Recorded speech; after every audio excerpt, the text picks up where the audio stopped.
Story 1. My cheating wife and her boss were publicly exposed by me at a charity event after years of deceit. One evening, I sat at our table going through my daughter Katie's medical forms. Katie was preparing to start kindergarten, so she had a thorough checkup from the pediatrician. Meanwhile, my wife left her school forms spread out on the table. Glancing lazily at them, I noticed a letter that marked the end of my marriage. In the blood type column, it read A. I froze for about 10 seconds, utterly clueless. I then went to the cabinet and fetched 2 sheets of paper from our medical records. Everything matched my recollection perfectly. Last summer, both my wife and I donated blood to the Red Cross, receiving receipts indicating our blood type. Here they were on 2 sheets of paper. Mine was B, hers was O. So Katie couldn't possibly be my daughter if my wife was her mother, and I witnessed Marie giving birth. Then someone with blood type A had to be the father. The kids were already asleep, and Marie was upstairs watching TV. I grabbed a beer from the fridge and sat in the backyard, contemplating the state of my marriage. I'd say it was okay, pretty average, with its fair share of ups and downs. When we were dating and in the early stages of marriage, Marie and I were deeply in love. We were carnal all the time, sometimes passionately. Even outside of the bedroom, we were always touching, holding hands, walking side by side, caressing each other as we passed by. Naturally, over time, that faded. Isn't that how it goes in most marriages? But now, faced with undeniable proof of her infidelity, everything I thought about our marriage was shaken. I pondered what changed. Was it gradual or sudden? It felt like both. The decline in our closeness was gradual initially. However, about 6 years ago, a few months before Katie was conceived, things took a strange turn. Marie, typically warm and loving, started acting oddly. One evening, she came home from work very late, allowed me a brief tender kiss, then hurried to the shower and avoided me for the rest of the night. The next morning was just as chilly and distant, but that night she was a different person entirely. She came home early, cooked a special dinner, tucked me into bed early, and made love to me with a fervor and passion I thought we'd lost. We cuddled happily before sleep, and Marie expressed her love for me several times. That week we shared passionate moments. Then the coldness returned abruptly. She arrived late from work, didn't utter a word to me, and swiftly disappeared into the shower. For the next 2 months, I hardly recognized the woman I married. Marie was affectionate and distant, attentive and preoccupied, patient and irritable. I asked her numerous times if something was wrong, if there were issues between us or at work. Her only response was to express uncertainty to Bill, admitting that she might just be feeling a bit nervous and apologizing for it. When things eventually settled after about 3 months, it was far from the joyful beginning of our marriage. Marie became less moody, but she was rarely affectionate anymore, and her interest in closeness vanished. We made love no more than once a week, sometimes even less frequently, and only when I insisted firmly. Any gentle suggestion like, maybe we could be carnal tonight, was met with sharp rejection. I had to seriously address the long lapse since our last carnal moment. Marie would reluctantly engage in lovemaking, afterward making it evident she was merely obliging me. Is this dismal pattern common in all marriages?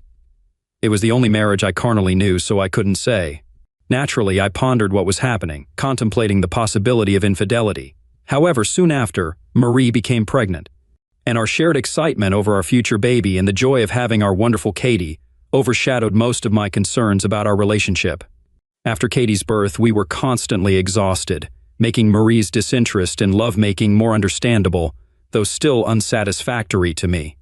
Then, when Katie turned 3, Marie became pregnant again, and we welcomed Brian just after Katie's 4th birthday. So Bill and Marie, once passionate lovers and spouses, transitioned into Bill and Marie, parents of 2 delightful yet exhausting children. We both cherished our kids deeply. Despite my current realization of my profound unhappiness with our marriage and our nearly non-existent lovemaking life, I was oblivious to it at the time.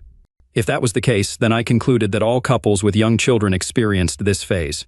With the startling revelation that my daughter wasn't biologically mine, the events of 6 years ago no longer seemed mysterious. Marie must have initiated an affair around that time. This explained her distant behavior and sudden rush to the shower. The subsequent passionate lovemaking and warmth could be attributed to guilt or perhaps, if I were being generous, to her attempt to maintain the facade of a happy marriage while continuing the affair. As I sat in the yard observing the night descend and the stars twinkle, my initial shock gave way to growing anger. Not only had my beloved wife betrayed me, but she had also deceived me into raising someone else's child, and perhaps more than one. If I were solely focused on punishing Marie at that moment, I would have stormed into the house, presented her with the evidence of blood types, coerced a confession, and cast her out onto the street. But it wasn't that simple. I cherished my children, regardless of their biological origins. If we were to divorce, Marie would likely gain sole custody once the truth about their parentage surfaced. I contemplated and asked myself, what do I truly desire? The answers became surprisingly clear. Firstly, I needed to uncover the truth about Marie's actions. Was it a fleeting affair? Was she unaware that Katie wasn't my biological child, or did she know everything and carry on a clandestine relationship for years? Secondly, I was determined to raise my children as my own, and shield them from the knowledge of my non-biological relationship to them. Once I delineated my objectives, devising a plan to achieve them seemed remarkably straightforward. I returned to the house and discreetly collected cotton swabs from each of the children's cheeks while they slept, labeling Katie's with a 2 and Brian's with a 3. Then I headed to the kitchen, swabbed my own cheek and marked it with a 1. I had a friend who worked in a university chemistry lab, and I arranged for him to conduct DNA tests for me. This marked the initial step, the commencement of gathering crucial information. After receiving my initial response, I knew what to do next. A week later, my friend called me. Without knowing where the samples came from, I told him about meeting people with the same surname, leading to discussions about potential distant kinship. He then mentioned that Bill's 2 and 3 were siblings, but the first one wasn't related. This revelation indicated that they weren't cousins as previously assumed. I thanked him for the information and ended the call. Katie and Brian were siblings, sharing the same parents. Marie, on the other hand, had 2 children with an unknown partner. Did she have knowledge of this? She must have been aware of her relations with this individual, but was she cognizant of his paternity over our children? There was a straightforward means to ascertain the truth. Approaching Marie as she washed dishes in the kitchen, I brought up the topic. Without turning towards her, I began by telling her I had a question, and she encouraged me to continue. I explained the situation regarding my colleague's biologist friend needing DNA samples from relatives. I suggested that we obtain swabs from her, me, and each child, planning to handle the kids' samples before bedtime and take care of ours later. I checked Marie's reaction closely as I spoke. In the middle of my explanation, she tensed, almost dropping a pan before composing herself. After I finished, there was a minute of silence before she turned to face me.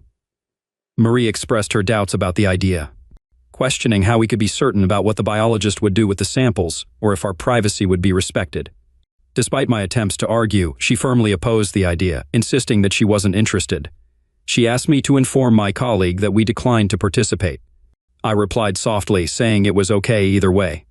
Her reaction conveyed to me what I needed to know. My next step involved uncovering the truth about her affairs: who, where, when, and perhaps why. Although uncertain, searching our home might yield clues. I required time for a thorough search. On Saturday, we planned to visit her parents. Minutes before departure, I pretended a work crisis fed a call, then explained the situation to Marie. She reluctantly agreed, departing with the children. Now I had hours to comb through the house systematically. I deemed my usual haunts unnecessary to search, focusing instead on Marie's spaces. Skipping the kitchen, bookshelves, and living room, I ignored my own areas but meticulously combed through her closet and dresser. The discovery of hidden lingerie hinted at secrets. Only the children's rooms and the attic remained to explore. Concluding that the children's rooms were less promising, I ventured into the attic. Inside, I found assorted old furniture, a few lamps, and numerous boxes of items predating our marriage. Realizing the enormity of the task, I scrutinized the area. Notably, one of the 3 nearby boxes appeared less dusty and had been recently disturbed. Upon closer inspection, I focused on these 3 boxes and uncovered Marie's old belongings, mostly letters from her college days. Among them were letters and keepsakes from myself, including sweet greeting cards. Buried at the bottom of one box, concealed beneath old papers, lay a thin stack of recent notes and 2 unmarked videotapes. Extracting them, I discovered the tapes contained explicit content, while the notes were from Harry, her office superior, expressing overtly intimate sentiments. After scrutinizing the materials for 20 minutes, it became evident that Marie had betrayed me with Harry, beginning around 3 months before our daughter Katie was conceived, coinciding with Marie's peculiar behavior at home. The notes revealed a dynamic characterized by Harry's dominance and Marie's compliance, devoid of affection. They dictated her attire for various occasions, and detailed their carnal encounters during late work hours. Some even ridiculed me for unknowingly raising their children. It was apparent Harry had no intention of acknowledging their paternity. My anger intensified as I realized the extent of Marie's deception. Knowing Harry was happily married to Caroline, unaware of his affair, although Marie seemed to willingly participate, there was no indication of coercion. She appeared to relish her submissive role. They both appeared to know the paternity of Marie's children and seemed to enjoy their secret over me. These revelations confirmed Marie's deceit over the past 6 years, deliberately conceiving children from another man while masquerading as my devoted wife. Filled with rage, I resolved to seek revenge on both Marie and Harry. After a brief moment of contemplation, I brought the tapes to the VCR and watched footage of Harry and Marie engaging in carnal acts.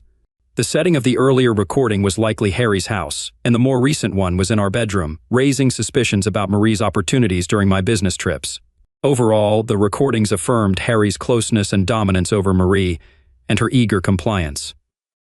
The room's lighting wasn't particularly bright, but both figures were clearly visible, and the sound quality was surprisingly clear, allowing me to catch every word and moan. On the initial tape from the outset of their affair, I heard Harry assuming control. Seated on the bed, he directed Marie to perform a provocative striptease, which she did with a smile.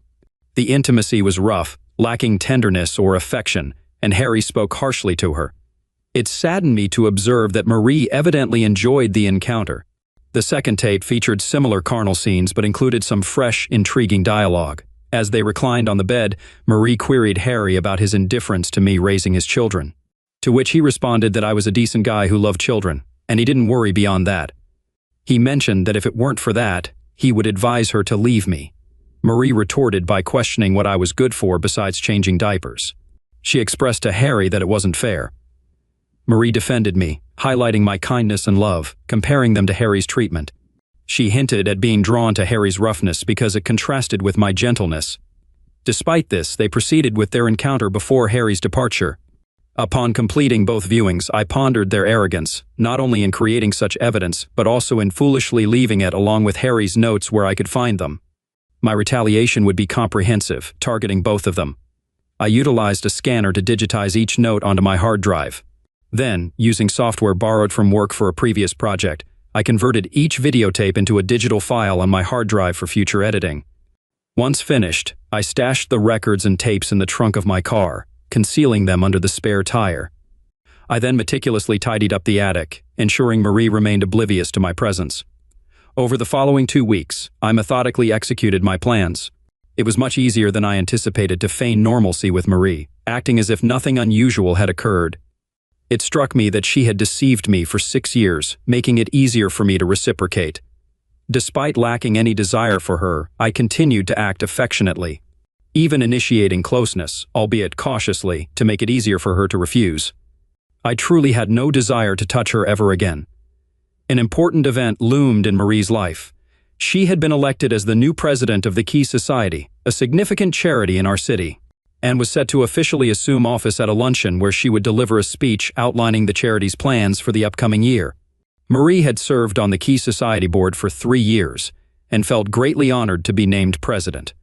Nervous about her presentation, she asked for my assistance in preparing the PowerPoint portion she intended to use. This presented me with a golden opportunity. For about a week, I collaborated with her every evening, allowing her to share her slides and other materials with me, organizing them into a cohesive presentation. She rehearsed this several times in the month leading up to her big day, and it always went smoothly. Concurrently, I prepared my own entirely different PowerPoint presentation, ready to replace hers. The night before the luncheon, I deleted Marie's file and substituted it with mine, adding a lock to prevent her from disabling it once the presentation began. All I needed to ensure was that Marie had extended an invitation to Harry and his wife for dinner. I casually inquired, and she confirmed they would attend. On that significant evening, I shared Marie's excitement, though for different reasons. Arriving early, Marie, elegantly clad in a black evening gown, looked stunning. I assisted her in setting up the laptop, conducting a couple of tests to ensure smooth playback. We all relished a fine dinner and some initial speeches. Marie was then warmly introduced by the outgoing president, and she approached the podium with a blend of timidity and pride. As applause erupted, she commenced her speech and launched the PowerPoint presentation. Initially, it unfolded as expected, showcasing images of the Society's key charitable endeavors and financial breakdowns. Then, as per my scheme, it abruptly shifted focus. A sequence of still photos followed, frames I extracted from 2 videos depicting a couple engaged in various carnal acts. While some images were dim, The collective impression of a dozen or so unmistakably featured Marie and Harry. For a few minutes, Marie continued addressing key social issues. Then, amid a sudden stir among the audience, she turned to the screen behind her, gasping. She inadvertently knocked over a glass of water onto the podium, momentarily frozen in shock. Soon, a vivid blush spread across her face and neck as she frantically tried to halt the presentation. By then, still photos had transitioned into brief video clips. Harry's voice rang out as he questioned how they would prevent me from discovering that she was carrying his child. He mentioned that as long as she allowed me occasional closeness, I wouldn't suspect anything. He added that she should remember that she belonged to him. The room erupted in laughter and jeers from all corners. Marie stood transfixed, utterly dumbfounded, and too stunned to even feel embarrassed. At a nearby table, Caroline, Harry's wife, seized a vase of flowers, smashed it over Harry's head, and exited. Amidst the commotion, as people gradually vacated the ballroom, they cast glances back at Marie, gesturing and reliving the astonishing spectacle. Surprisingly swiftly, Marie and I were left alone. She stood on the podium, defeated and desolate. Sitting at a table 10 feet away, I grinned broadly as I looked up at her. Eventually, she met my eyes, wearing an expression of profound sorrow. She questioned how I could betray her and stated that she thought I loved her, which struck me as amusing given the circumstances. I burst into laughter and made my exit, denying any remaining love for her. It wasn't like that at all. It was a delightful fantasy, but entirely implausible. I realized that the entire town would soon learn of Harry's paternity, which could jeopardize my custody of the children in the divorce. Additionally, they would resent being labeled as Marie's illegitimate offspring. I acknowledged that I should have been more subtle in my approach. Taking the initiative, I consulted a divorce attorney and collaborated with them multiple times to draft documents for future use. I then created the exact PowerPoint presentation I had described earlier, but instead of waiting for Marie's dinner event, I presented it to her one evening 4 weeks prior to the dinner. After putting the children to bed, I summoned Marie and asked her to review the draft of the PowerPoint I had prepared for her upcoming speech the next month. She snapped, questioning if it could wait because she was exhausted that day. Firmly, I asserted that it couldn't wait, reminding her that I needed to review what changes were necessary so I could make them in time. I mentioned that I did all of this for her in my spare time. I then ushered her into the office and seated her in front of the computer, instructing her to hit the letter A when she was ready. I told her that the file would start on its own. Inwardly smiling, I observed her closely. Initially, everything proceeded smoothly as she rehearsed her remarks on the first few slides of the society's presentation. Then she gasped, her face draining of color as she beheld still images of her and Harry engaged in intimacy. Turning to me, mouth agape, she remained silent.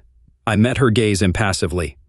Soon, video clips surfaced featuring conversations about Harry's paternity of her children and her deception of me.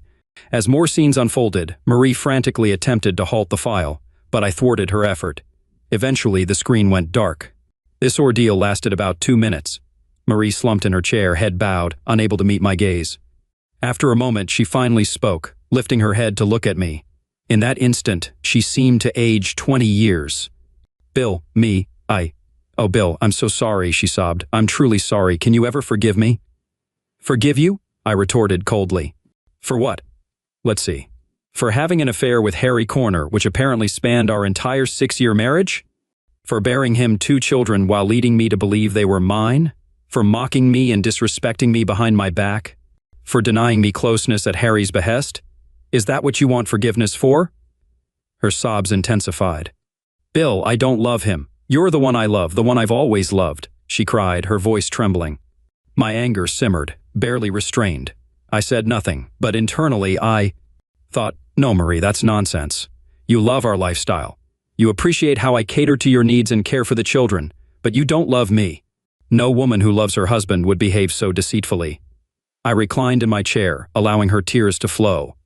I relished her distress, maintaining silence during the 20 minutes it took for her to cry. Eventually, she sniffled several times, wiped her face, and looked at me. What will you do, Bill? Are you going to divorce me? She asked, her voice barely a whisper. No, Marie, I won't, I lied. I care too much about Katie and Brian, even if they aren't biologically mine. I let the words linger before continuing. But things will change drastically from now on, you can count on that. Letting the weight of my words sink in, I said, let's begin immediately. Call that idiot Harry and tell him to be here in 15 minutes. She stared at me, horror evident on her face. But I can't do that. He's at home with his wife and kids. He won't come, she stammered. I grinned, relishing the discomfort I was causing. Say whatever you must, but get him here.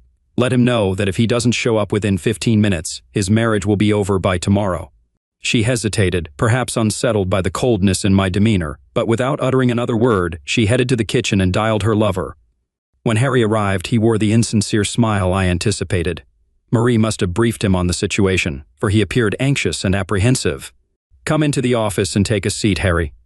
You too, Marie. We have something to discuss, I directed. As they settled, I wasted no time.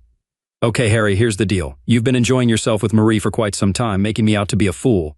That ends now. Everything has changed, and it's time for you to face the consequences. He began to respond, but I silenced him. Sit, watch, and listen. I scrolled through the PowerPoint presentation and relished his horrified reaction to its contents. When the presentation ended, a prolonged, unexpected silence ensued. Strangely, I found myself enjoying it more than they did. Now, I continued, you'll do exactly as I say without question, or your seemingly blissful marriage to Caroline will abruptly and publicly come to an end. Understand? Don't speak, just nod. He begrudgingly nodded, his expression seething with anger. Good. Listen carefully and keep quiet. I have several documents for you to sign. I'll give them to you one by one. You may want your lawyer to review them, so I'm giving you 48 hours to return them signed. Otherwise, Caroline will be invited to view a brief video clip. I handed him the first document.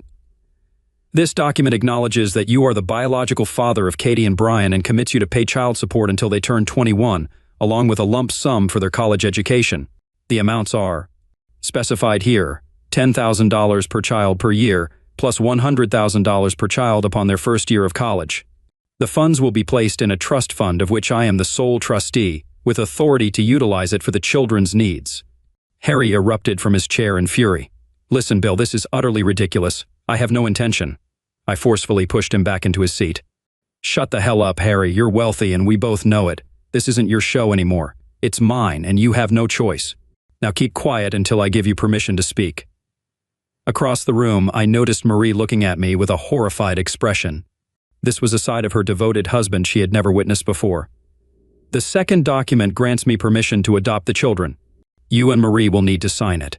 The third document entails your permanent renouncement of parental rights to Katie and Brian, pledging never to disclose your paternity to anyone. And lastly, I added with a smirk, a personal admission that you exploited my wife in the workplace, coercing her into an affair. What? Harry exploded once more. That's a complete fabrication. She wanted it as much as I did. Sit down, Harry, I commanded sternly. Perhaps, but Marie will still file an exploitation complaint against you. It's one of my conditions for not divorcing her. Do you understand, Marie? I asked, turning to her. She glanced fearfully between me and Harry, offering no response. Allow me to clarify, I said to both of them. I have no immediate plans to act on these documents. Consider them my insurance, Harry, in case you ever contemplate shirking your financial obligations to our children or suddenly decide to reveal their true parentage to others. I added, handing Marie the prepared exploitation complaint. Sign it, Marie, I instructed firmly. She complied silently, still appearing apprehensive. Now, Harry, I said, we're nearly finished with your part in today's proceedings. I expect these documents back in my possession within 48 hours. You can deliver them here. And should you entertain any misguided thoughts, such as damaging me, rest assured. Copies of your incriminating correspondence with Marie are securely stored, ready to surface if necessary. I concluded, gazing at him disdainfully. Any questions? Taking Marie's hand, I guided her back to the office and seated her. I had never witnessed her in such a state before. She trembled with horror. It's all right, Marie. I would never damage you. There's no need to be afraid, I assured her. God, Bill. What's gotten into you? How could you do this to Harry? She exclaimed. I regarded her with some surprise. You truly don't understand, Marie. Don't you realize that what he did to you, to us, is malicious and unjust? She blushed. Yes, of course, it's plain. But you're so furious. It's as if you've lost your mind, she continued. I remained silent for a moment, unsure how to respond. Marie, I've assured you I won't divorce you. However, our marriage will undoubtedly change drastically. Do you comprehend? Yes, Bill, I'll do whatever it takes to make amends. But what have I done to you? She pleaded. All right, I acquiesced. Let's establish a couple of conditions. Within 2 weeks, you'll secure a new job. I won't permit you to continue seeing Harry daily at work. It should be evident, but you are to have no further personal interaction with Harry. No touching, kissing, lovemaking, phone calls, emails, nothing, I outlined. Furthermore, if our marriage endures, it will be on a wholly different foundation. I refuse to tolerate your bad temper, coldness, and indifference. I expect you to be a cheerful, kind, and affectionate wife. Each day, through your actions, demonstrate your love and appreciation for marrying me. Forsaking the wild, uninhibited desirability you shared exclusively with Harry, I anticipate seeing you in the seductive lingerie you've kept hidden in your drawer. I expect you to be eager and willing when it comes to intimacy. If you truly love me, Marie, you have a lot of lost time to compensate for, I asserted. She crossed the room and knelt before me, embracing my legs tightly. I love you, Bill, more than words can express, and I'll prove it to you, she declared tearfully. I observed her pale, tear-streaked face and fearful eyes. Somewhere within me lingered traces of the love and devotion I once felt for this woman, with whom I had shared so much. However, they were overshadowed, rendered insignificant by my resentment towards her selfishness and hypocrisy. She deserves whatever consequences come her way, I thought. Softening my tone, I said, Listen, Marie, in 4 weeks your significant social dinner will occur. Let's utilize this time to start anew, to potentially improve our marriage. If all goes well, the dinner will be an opportunity to celebrate the success of our renewed efforts. Agreed. She nodded, tightening her embrace. Yes, Bill, thank you for giving me a chance. I'll be whatever you want me to be. Drawing her closer, she showered me with kisses, promising to make amends. Give me 10 minutes to freshen up, and then I'll begin making things right, she pledged, rising with a smile as she exited the room. I reclined in my chair, amused by Marie's efforts to please me. The next 4 weeks promised to be quite amusing. I was somewhat surprised she failed to notice what I refrained from doing. I refrained from discussing the affair's details or its origins. The entire evening must have been a profound shock for her, leaving no time for reflection. But truthfully, I didn't inquire because I simply didn't care. My relationship with Marie had concluded, though she remained unaware. Upon entering the bedroom a few minutes later, I found the bed neatly made, the lights dimmed, and Marie reclining on her side in a revealing red nightgown. After attending to her grooming routine, she looked stunning, as beautiful as ever, yet noticeably nervous. I noticed a bottle of lubricant on the nightstand. In a seductive yet trembling voice, she asked where I was and beckoned me to come to her, extending her arms. I quickly disrobed and embraced her. Our kisses ignited passion, her body exuded warmth, and she wriggled with anticipation. Whether playful or not, I relished the moment, setting aside my rage and disgust toward Marie to indulge in pleasure with her. Her allure and impatience were exhilarating, particularly after years of indifference. Surrendering to her lead, I lay back as she took charge. Afterward, she extinguished the light and nestled beside me under the blanket. She gently kissed my neck and bid me good night. As I drifted into contented sleep, I anticipated receiving similar attention over the next 4 weeks. I thoroughly enjoyed the subsequent weeks, as Marie devoted herself to rebuilding our marriage. The next morning, she woke me with a cheerful smile and a loving kiss, offering pleasure before breakfast.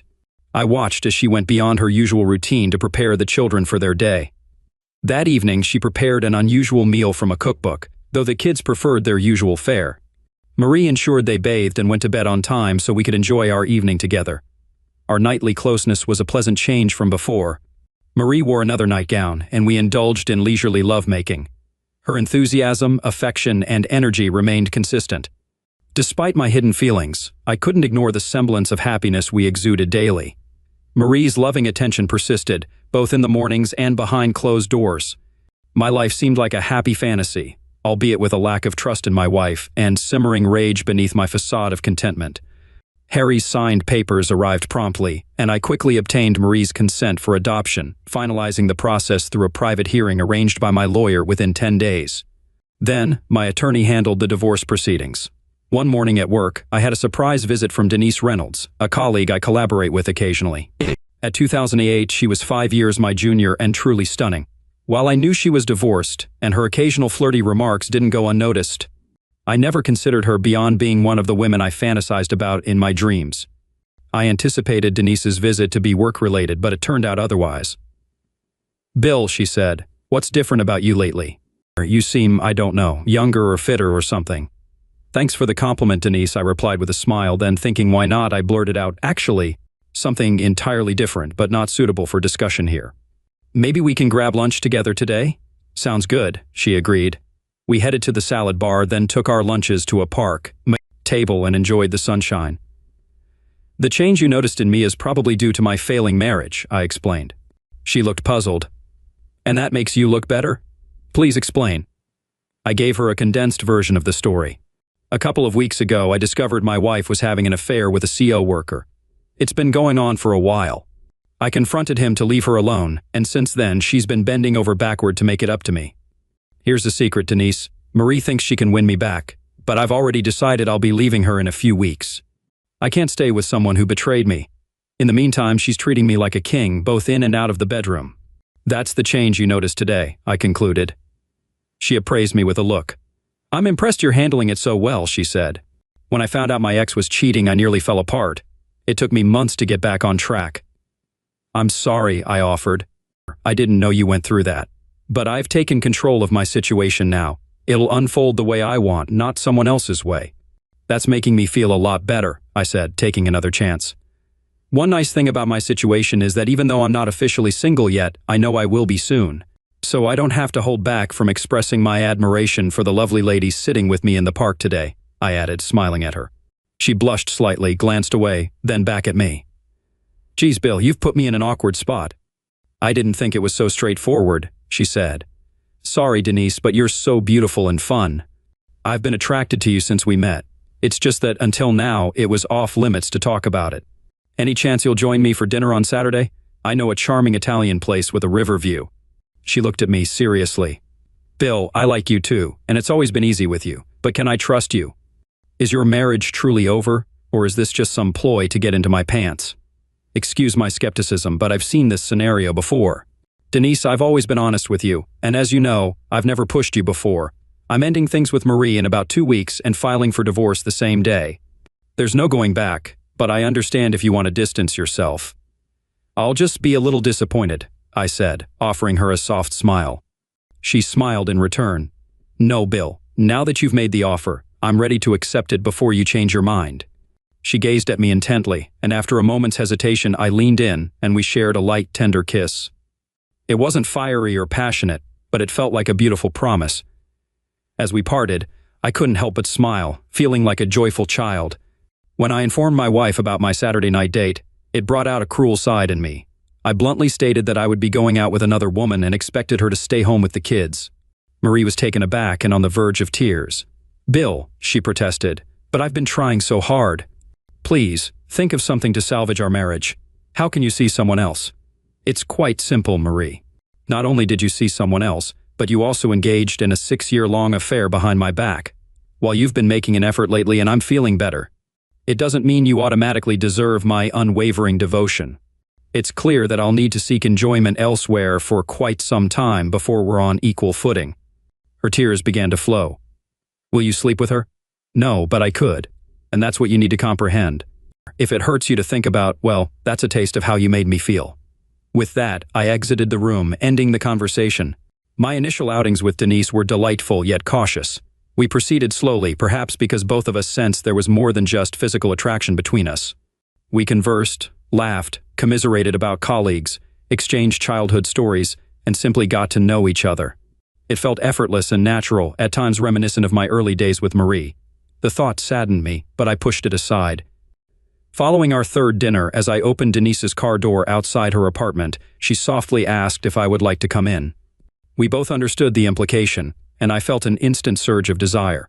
Once inside, she melted into my embrace, and we kissed and embraced like infatuated teenagers. Pulling back slightly, she confessed to me that she really wanted this, but was quite nervous because it had been a while.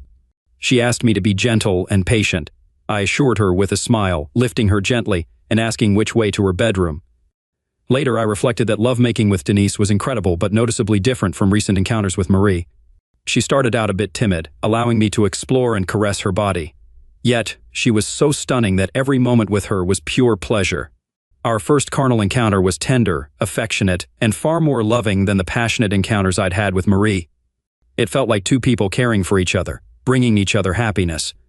Afterward, Denise kissed me repeatedly and asked if I could stay the night. I gladly agreed, and we fell asleep in each other's arms. The following morning, she seemed a bit bashful again, and while we didn't make love, we bid farewell with genuine tenderness, sharing several tender kisses. With just a few days remaining until my planned wedding night with Marie, I kept my intentions hidden from Denise but mentioned that my divorce would soon be finalized. When I returned home around 9:30 on Saturday morning, I found Marie quietly weeping at the kitchen table, clearly aware of how I'd spent the previous night. Feigning sympathy more than I genuinely felt, I embraced her tenderly. "I'm sorry, Marie, I understand how you must feel," I murmured. "Oh, Bill, this is just awful. The mere thought of you with another woman tears me apart. I've been so selfish all these years. How could I have been so oblivious to your feelings?" she lamented. Looking at me with gratitude, she whispered, Thank you for giving me another chance." Marie's significant night, much like mine, was rapidly approaching. To some extent, I almost lamented it. The past 4 weeks with Marie, marked by very satisfying closeness, were enjoyable, and I'll miss them. However, nothing she did even began to diminish my resentment and anger. Her utter betrayal far surpassed any attempts at reconciliation. When I examined my heart, there was only a tiny bit of love for her and a minuscule drop of sympathy for what awaited her. While collaborating on a PowerPoint presentation for her speech, I clandestinely prepared my own rendition, not precisely identical to hers, as I needed to conceal Harry's identity as the children's father. Nonetheless, the general approach mirrored hers, a sequence of photos followed by captivating videos. I rigged the laptop so that Marie's presentation would play whenever she used it.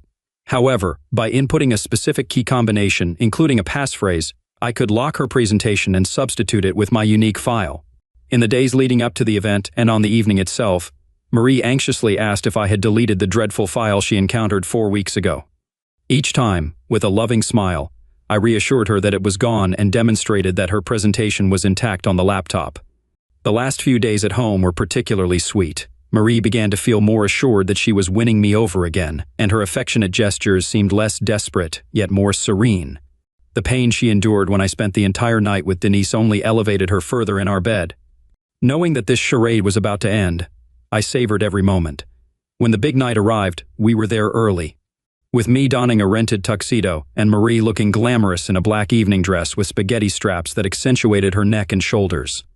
We ran her PowerPoint presentation twice to ensure everything was in order.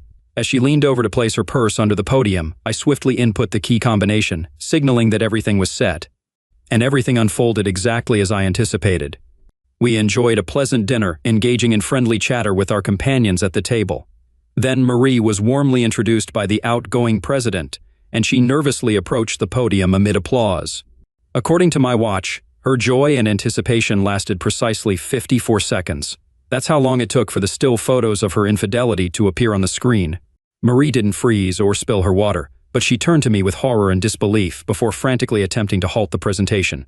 Naturally, she failed as the video clips played and the audience reacted with a mix of indignation and laughter. She stood there, flushed, defeated, making no attempt to respond to the vulgar remarks directed at her. Moments later, we were alone. I sat quietly observing her from across the table. Finally, she uttered the question straight from my fantasy, "Bill, how could you do this to me? I thought you loved me." "Yes, Marie," I replied. "In these past few weeks, I loved you just as much as you loved me 6 years ago." Approaching the podium, I placed several folded papers in her hand. "I'm filing for divorce. Consider yourself served. If you remain in town, we'll have joint custody of Katie and Brian. Otherwise, I'll fight for full custody, and you know I'll win." Almost at the door, I heard her scream in anguish and fury. "But you promised you wouldn't divorce me. You said we could work things out." Turning back to face her, I responded coldly, "Yes, Marie, so I suppose after all these years of your deceit, I lied to myself." Story 2. My wife cheated on me with the mechanic, so I sabotaged her car and ruined her career in the process. My wife and I have been married to each other for 10 years now, and for the most part, we've had a pretty sweet marriage. Sure, there have been the occasional big disputes, but we've never looked at human relationships as always being conflict-free. I am 41 years old now, and she is 37. We both never wanted children, which is a decision we've never regretted. I've been earning 6 figures for all the years we've been married, and my wife earns in the high 5 figures. There's always been a lot of money to enjoy ourselves with, though we always try to be smart financially and make good investments. Because of my work, we've moved 3 times, from New York, where we started dating and got married, to Phoenix, and then finally to Cupertino. We've been settled in Cali for about 4 years now, and we probably won't move. In fact, it was when it seemed like we wouldn't be going anywhere that I decided it'd be a good time for my wife to get a new car. I bought her a brand new Audi Q8, and I'm still very stupid about it because that purchase was the catalyst for things going bad. However, it exposed my wife's true nature, and for that much, I can't help but be grateful for the way things went regardless. She was ecstatic with the gift, and she was incredibly thankful to me. I think it was the second or third month that she had the car when the check engine light came on. Personally, I was frustrated because I felt like she must have been doing a poor job taking care of the vehicle. I've driven Audi and I loved them. They certainly never started to complain on me so fast. Regardless, she claimed she hadn't treated it any differently from all the other cars she had driven. Which, fair point, none of them had ever been driven or maintained like crap. So she took the vehicle back to the dealership to get it looked at. She came back after about 2 hours and said that they had fixed the problem for free under the warranty. Apparently, it wasn't a big deal, and she seemed very happy about the development. I was glad to see how much joy the car working like normal brought her, but looking back, I now realize her happiness was probably due to something else. I think it was about a month after this that my wife scraped one of her rims against a curb while trying to park in a tight spot. I saw it as she drove into her space in the garage that evening, and she explained what had happened. However, she had taken the initiative to drive down to the dealership to try and get it replaced. I knew it would never be covered by warranty, and she confirmed that was what she was told. But then she said, "The mechanic from the last time was there, and he said he could get me a replacement rim for a lot cheaper. I got his number so I can ask him about it."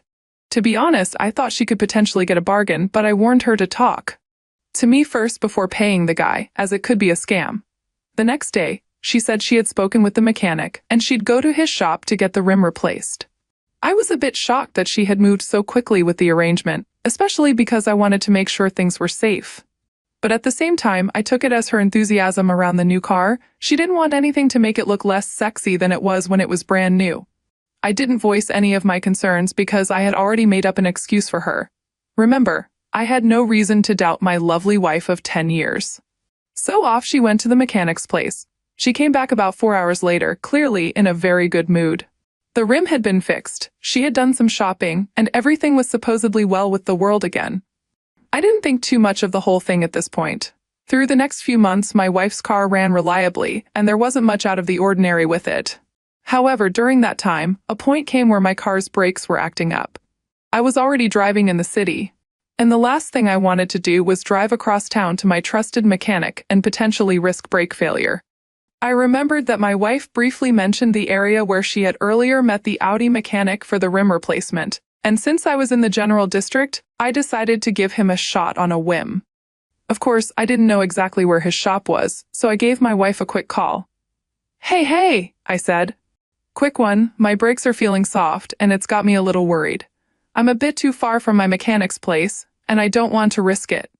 So can you send me the address of the guy that fixed up your rim the other time?" After I said this, there was a brief silence, but I could still hear the background noise, so I knew she was still on the line. I noticed that the first few words of her first sentence came out in a stutter, and I was instantly on alert. "Oh, him. He's more familiar with Audis. You've got a BMW, so he might not have the expertise needed to help you out. Maybe you should risk it and try and go over to your usual guy." She was very clearly trying to steer me away from this guy, and I really don't know whether she thought she was slick with it. Unfortunately for her, I insisted, partly because I really didn't want my brakes to fail on me, and because my suspicions were raised tenfold. She eventually sent the address to me, and I went the short drive to his shop. To be honest, it was a pretty nice shop when I pulled in. There were just 2 or 3 guys sitting at a plastic table, playing cards. When I stepped out of the car, one of them stood up and came to me, greeting me. He was a pretty handsome guy, but I wasn't sure if he was Jim or not, name not changed, because who cares about him? So I told him about the problem with my Beamer, and he said he'd check it out right away. Right. Before he walked off to get some tools, I stopped him. "By any chance, do you know a certain woman who comes here with a Q8? A black one?" On hearing that, I noticed that he cracked a smile, but then he hid it and did his best to tuck it away. "Ah, yeah, I think that sounds familiar. She comes in every now and then. You know her?" I told him that she was my wife, and that she referred me. And I swear, I saw him freeze for just a second before trying to regain some composure. "Oh, cool. She's a good customer. She was here a week ago for a brief checkup." He shut up right away after that.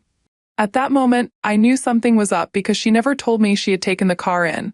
And if it was having an issue, she should have taken it to the dealership since it was still new. I had to stop my fury from building since I was only working with suspicions. As solid as I felt they might be, I needed to make sure I had solid proof before I allowed my anger to get the better of me. The worst part is that the guy couldn't have been older than 25, and he was relatively good-looking. I never thought my wife was the kind of woman who'd get smitten over a kid for a fling. It made me even madder. But again, I had to tell myself to chill out, but I think it was right at that moment, as I had to wait there looking at the guy's mug, that I told myself I was going to get to the bottom of things. Close to an hour later, he was done with my car and I was back on my way home. I was going a bit too fast, I'll admit, which was ironic, since I was worried about my brakes not too long before that. Anyway, I got back home and I saw the Q8 parked, so my wife was home. She met me at the door and I don't know if I was imagining it or not, but she seemed shifty. She helped me with my coat, she seemed to be following me around quite a bit. And when she finally asked, how was the visit to the mechanic, it seemed like she had been itching to ask. Of course, I knew better than to try and confirm my suspicions directly, so I just told her the mechanic was a nice kid and he happened to know how to work with BMWs. She seemed relieved, which made me happy because I was fighting to keep my anger and suspicions locked up. All I needed to do was be patient, and patient I was because my wife is a heavy sleeper. So when she dozed off and I heard her light snoring, I got out of bed and grabbed her phone from her bedside table. It had a passcode, but I knew it since it was the same passcode she uses on everything. I had never needed to check her phone before now, so I was scared of what I was going to find. The first place I went was iMessage, but after scrolling a lot, I found nothing of note. That wasn't going to be the end of my search though, so the next place I went was Messenger. And right at the top, I saw a message from a certain Jim, with the preview of the last message sent being, "Haha, me too. I loved it when you licked me, Far." I knew there was nothing good waiting for me behind that preview, but I had to open it. My suspicions needed to be fed, as painful as I knew it was going to be. "You drove me crazy with your tongue last time. I loved it so much. Haha, me too. I loved it when you licked me from top to bottom." I'm getting wet just thinking of it. On reading that, I felt my heart sinking in my chest. I felt cold, and I felt my hand grip the phone even tighter. I really can't describe the emotions I felt at that moment, but it was some combination of betrayal, heartbreak, and pure, undiluted pain. Yet, I kept reading. I had to know everything. I had to know when it started, what they had done, when they had done it, and so on. My curiosity carried me all the way to the top of their conversation with each other, and everyone. All I can say is that I've never felt such deep pain before, ever. I put her phone back on the bedside table, removing any evidence that I was even there. But I remember standing in the dark of the room and just staring at her. I won't lie, the hurt I felt in that moment drove me to some really messed up thoughts as I looked at her. I must have stood there for 5 minutes, but in the end I went back to my side of the bed and stared at the ceiling. I didn't sleep a wink, and I just went over every single thing I had read, over and over again. I could feel my heart pounding in my chest as I remembered they had sex at least twice. And they did it once in the back room of his workplace, so sleazy for a supposedly high-class woman, and once in some kind of hotel or motel. There didn't seem to be much remorse, and there was mention of next time. To be honest, it took the strength of Hercules to stop me from flipping out in the middle of the night. The thing is, I called in sick after she left for work the morning after because I really couldn't concentrate in the state I was in. However, this is another day after, and I've called in sick again. I won't say that I'm completely all right, but I think I've placed my anger to one side and I'm focused on making her pay. Because how can you throw all of this away for a cheap fling? I'm not looking to do anything illegal because she's not worth that anymore. But how do you guys think I can get back at her? I'm not going to cheat back because it literally won't fix anything. I need her to feel the kind of pain I'm feeling right now because imagine the car I bought her as a gift being the reason why she eventually cheated on me. Like I said, if you got advice, let me know what you think. I can barely think straight. Edit, yes, it goes without saying that I'm going to get divorced because I cannot stay with a cheating hoe. Whether we've been married for 10 years or not.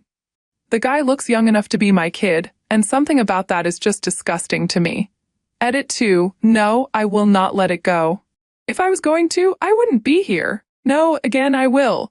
Not cheat back and throw it in her face. I want to hurt her in a more lasting way, and that's what I'm trying to figure out.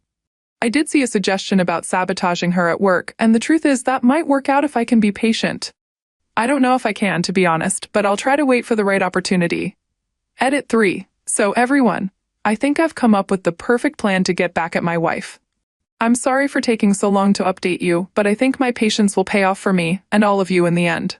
I will divulge the details here, but I think it'll be better to update you guys when I've carried out things. The trials and tribulations of marriage, huh? It's like the universe has a knack for throwing a wrench in our plans, no pun intended, just when we think everything's going smoothly. Who knew a shiny Audi could be the gateway drug to infidelity? They should put a warning label on those things. May cause your spouse to seek out mechanics for more than just car trouble. But hey, at least now you know why she was so eager to get that rim fixed, right? She wasn't just worried about the car looking sexy, she was making sure it was in tip-top shape for her extracurricular activities. And to think, you were just trying to be a good husband and surprise her with a nice gift. Talk about backfiring. Update 1. First off, I'm so sorry for making you all wait, but my goodness, it will be worth it, trust me. I had to wait about 10 days before I could do anything. My wife has a very important business meeting that she has been preparing for.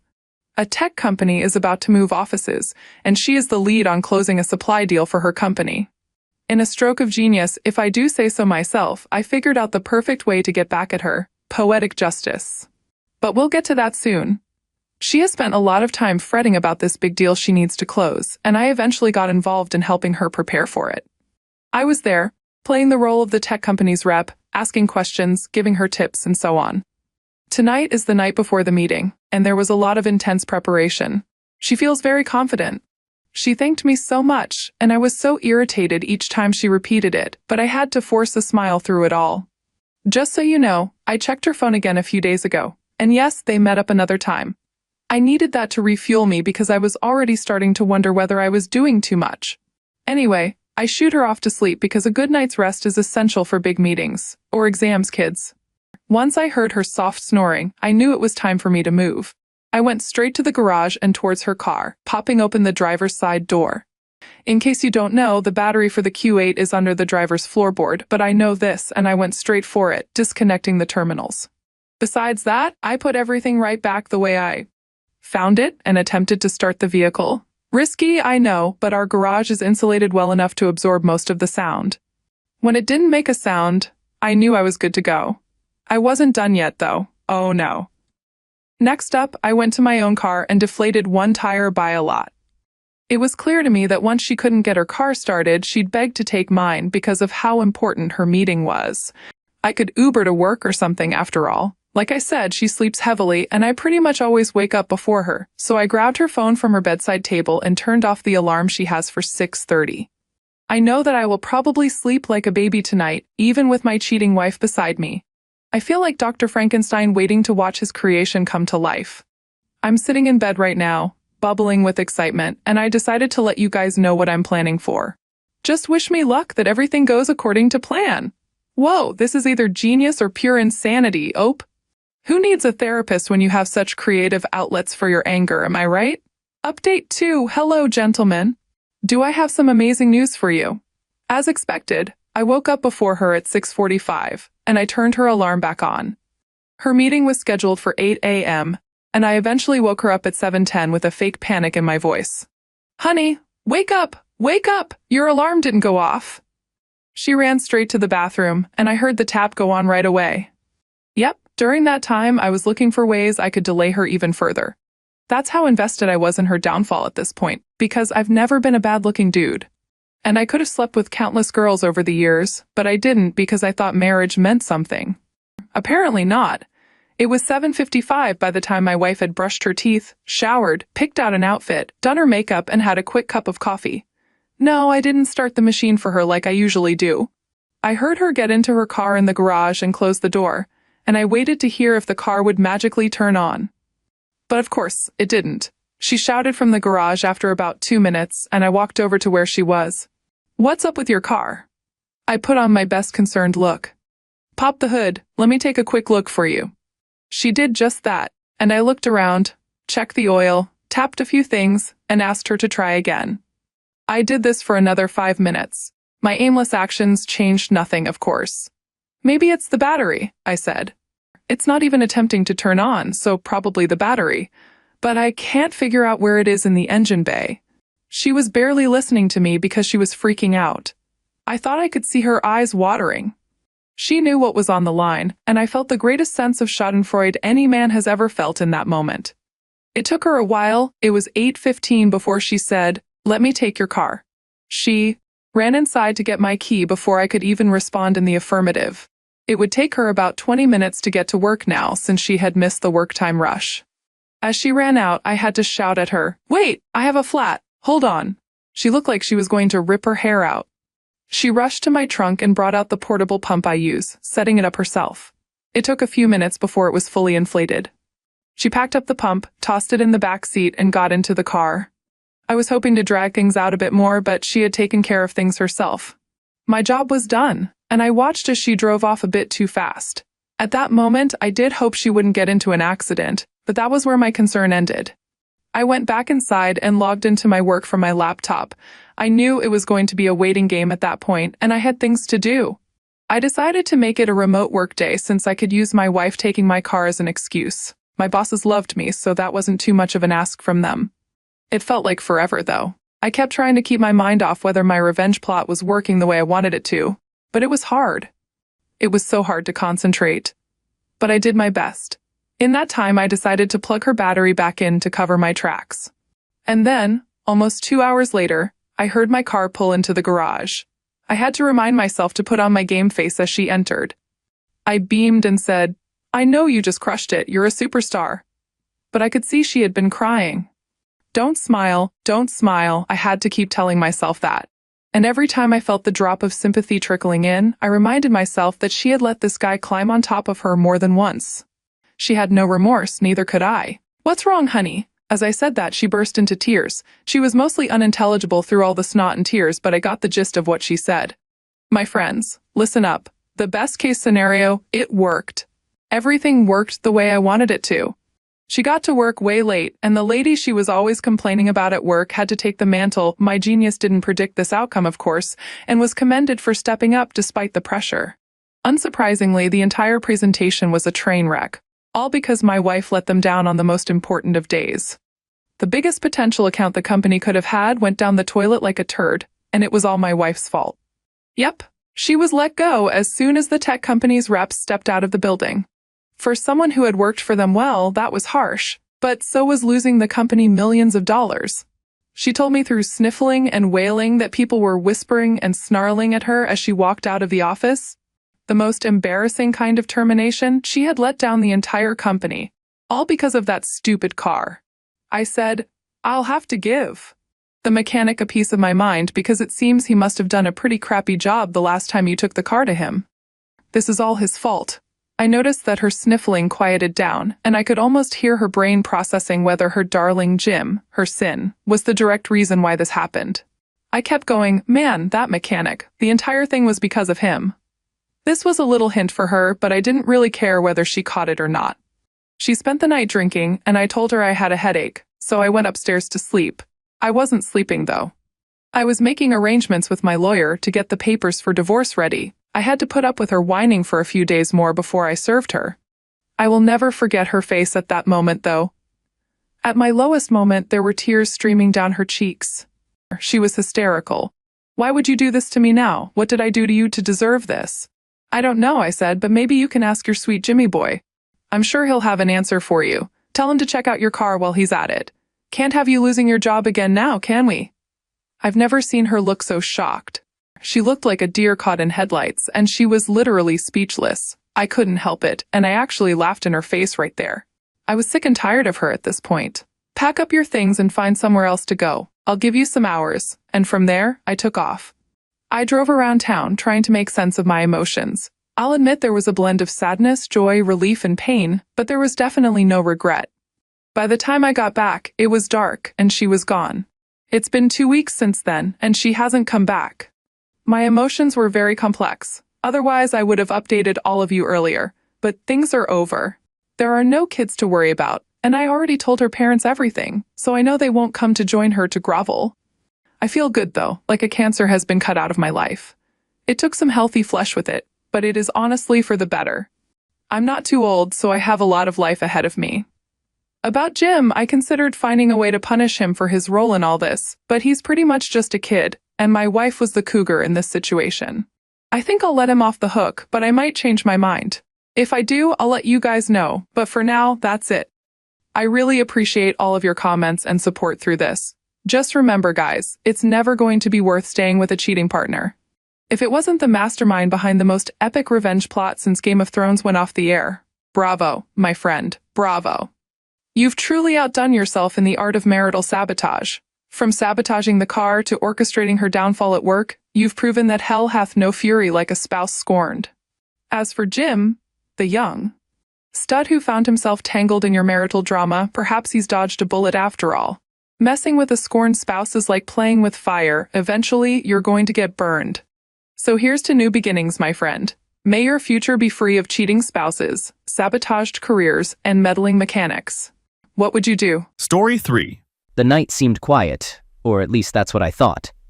My fiancée lay next to me, snoring. But as I woke up, something felt off. She wasn't there. I peeked out the window and noticed a light in our neighbor's house.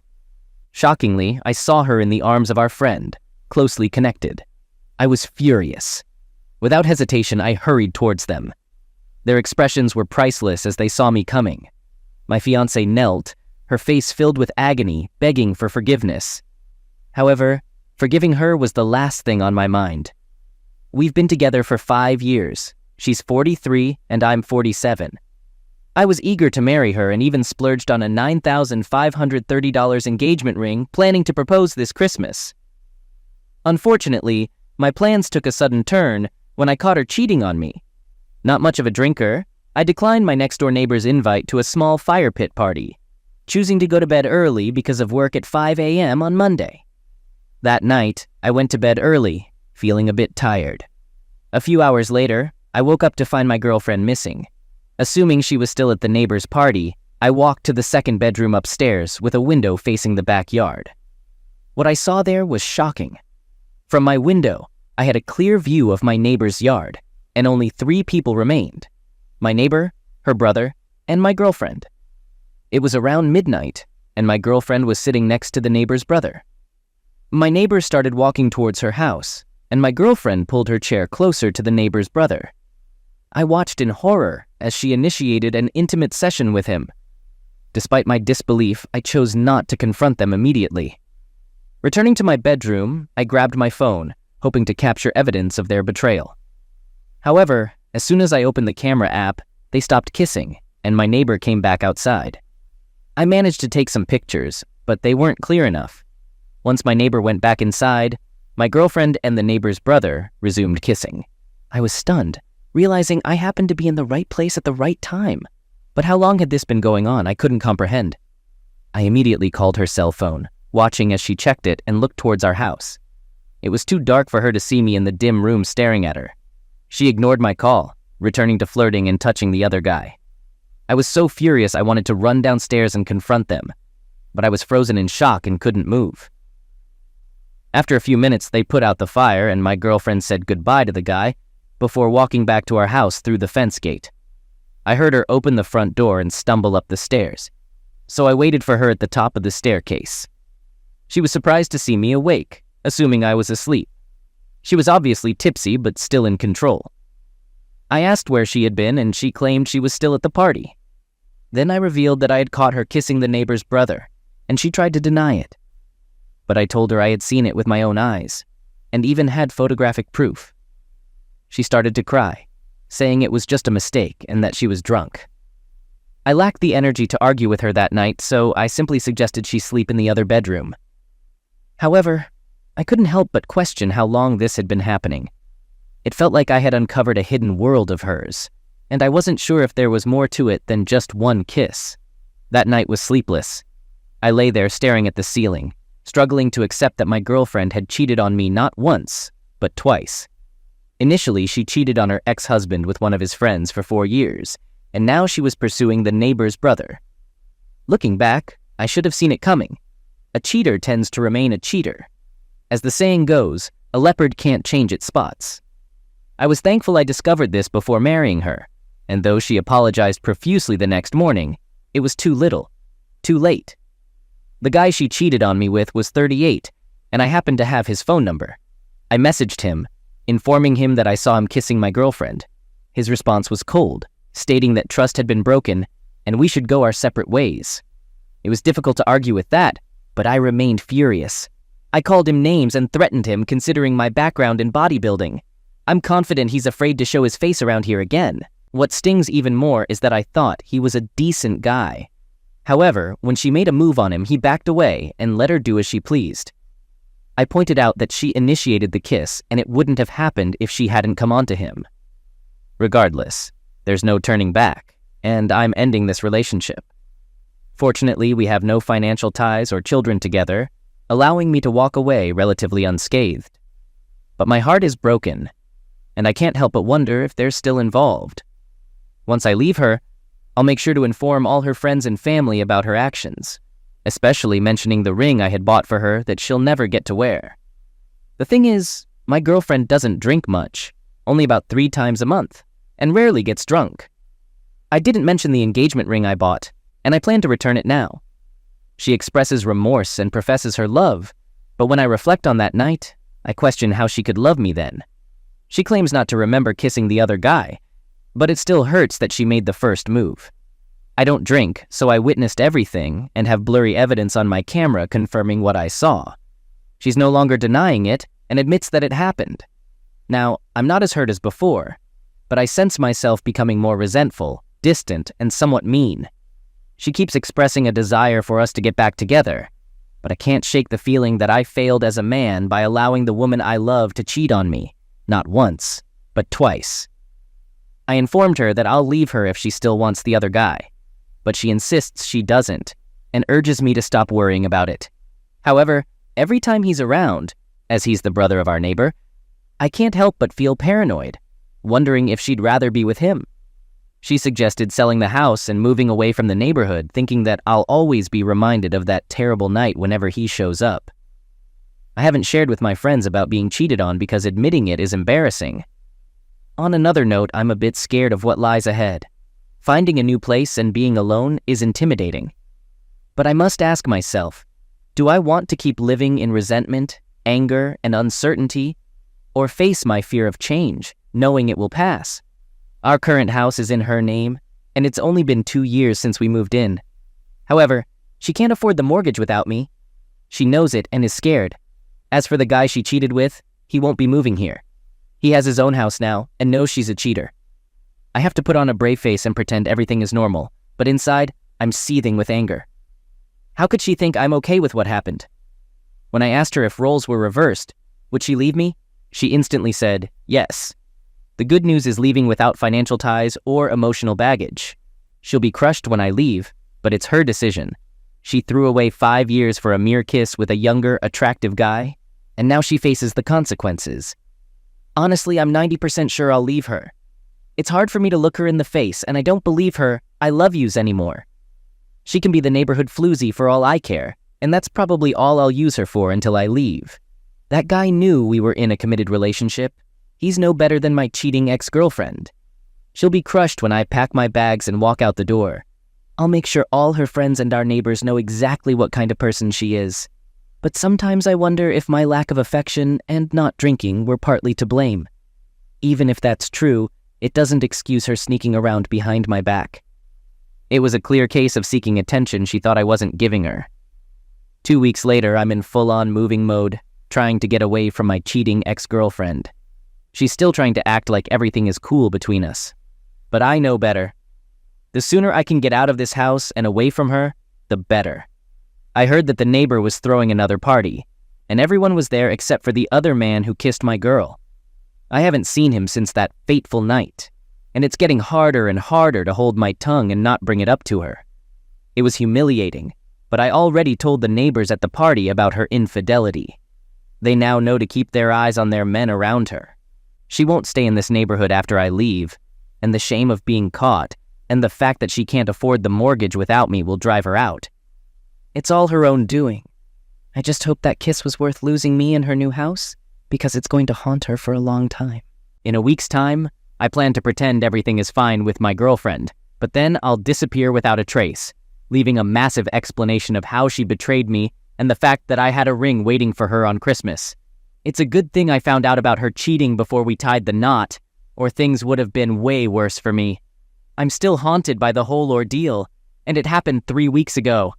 I went around to all the neighbors and spilled the beans about her infidelity. Some even mentioned she was flirting with the other guy before getting drunk. They promised not to tell her anything. She has a history of cheating and wrecking past relationships. Her ex-husband was left in shambles after their divorce settlement.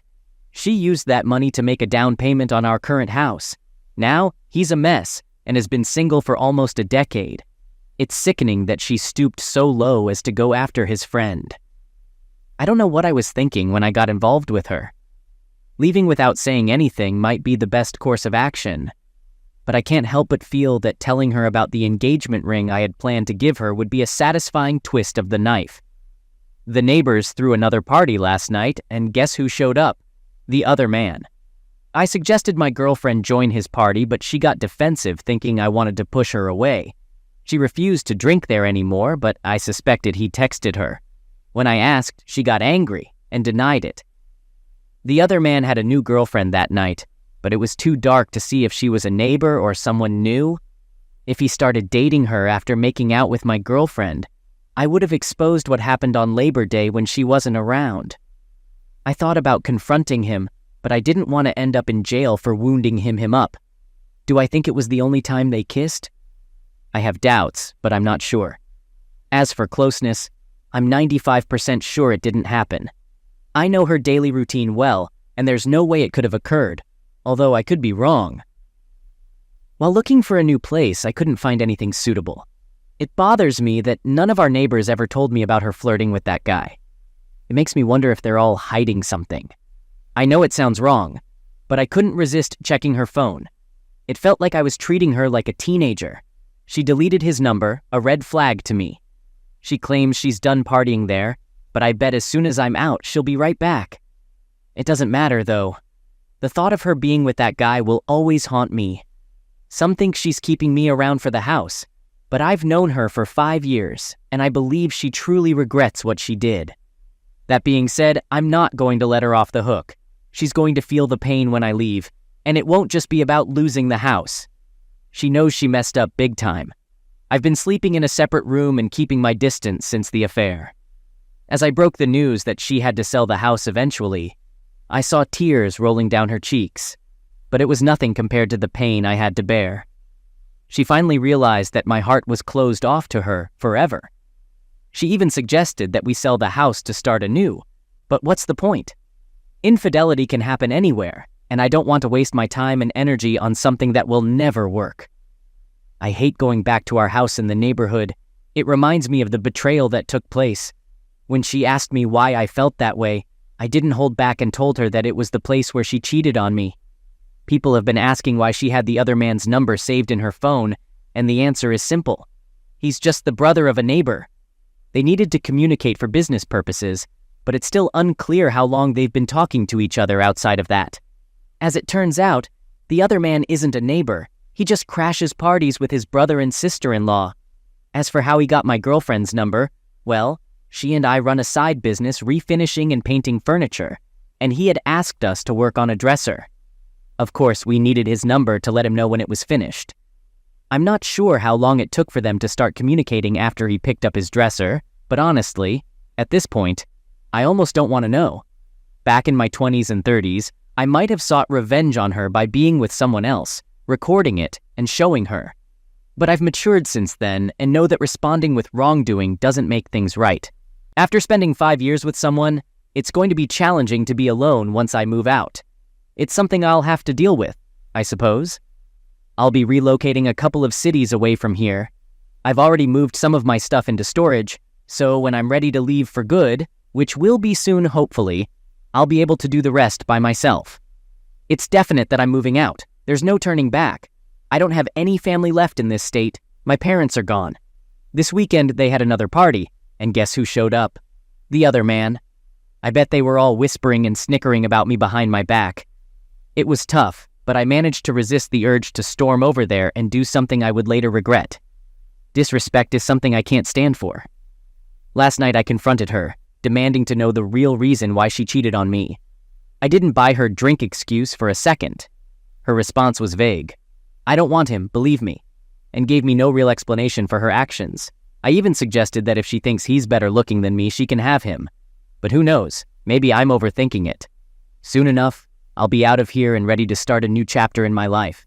Meanwhile, her life is about to take a major hit. Story 4. Second story. After nearly 25 years of marriage approaching our 20th anniversary next year, I faced a devastating revelation just over a week ago. It all began innocently. I made some raw cookie dough for a snack and sat down while it chilled. My husband's phone was on the coffee table, playing an ad on Words with Friends. Playfully, I decided to use his account to play a low-point word on his game. As I waited for the ad to finish, I realized he might catch me near his phone, so I switched to his texts. The conversation had only initials, not a full name, discussing a trial related to his work. However, it took a turn when he mentioned his parents' adopted dog, and the person responded, "Aw, that is so cute."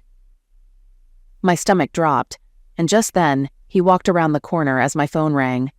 In haste, I put his phone back and took the call in the bedroom, which was from my sister. As he came in towards the end of the call, I hung up and asked him about the initials. He persistently lied until I insisted on checking his phone, and he promptly deleted the thread about the trial and the dog. As the loading line slowly progressed across the screen, I held my husband's phone and pleaded for honesty. He kept denying that there was anything to reveal until the line was almost complete, and he finally said, "Her name is AP, and she lives in our old state." After reading through the deleted texts, I managed to piece together the truth. He met her at a retirement party for a coworker, a gathering I couldn't attend because our dog was sick and had to be put down while he was away. The night after the party, he texted her that he was on his way back to his hotel in an Uber, arriving sooner than she and another female coworker heading back home. She responded that they were too tired to drive, and he texted back telling her to come to the hotel. She asked if he wanted her to come, and he responded with, "You need to get y'all home. I understand." It was painful to read, especially with the poor grammar. He sent her a message the day after the party, expressing how much he enjoyed watching her sleep and how soft her skin and hair were. Throughout the weekend, he updated her on his plans, boasting about having fun without going too far. She admitted to noticing how touchy-feely he was. When he returned home, he told her he'd been having a hard time since he got back, missing her and being happy only at work. However, her responses were not particularly enthusiastic. For instance, when he said, "I miss you," she responded with, "Oh yeah?" Then he asked, "Do you miss me?" And she answered, "Yes." Most of her responses were one-word answers like, "That's nice, you don't say," or This isn't the first time this has happened in our marriage. It occurred in year 6 and year 8, leading us to therapy to address boundaries and the realization that flirting and keeping in touch with someone outside of the marriage is infidelity. According to him, he cheated this time because he felt lonely in our old state.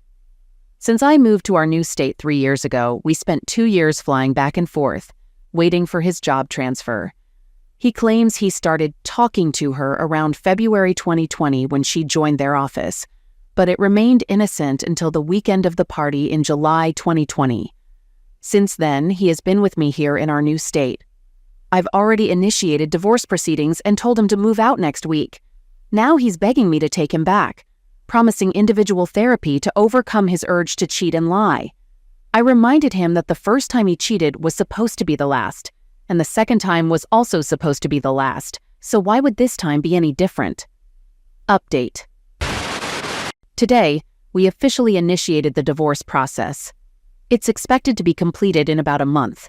He agreed to give me everything I requested, and both of us are undergoing individual counseling. While he's reading Not Just Friends, I'm reading Leave a Cheater.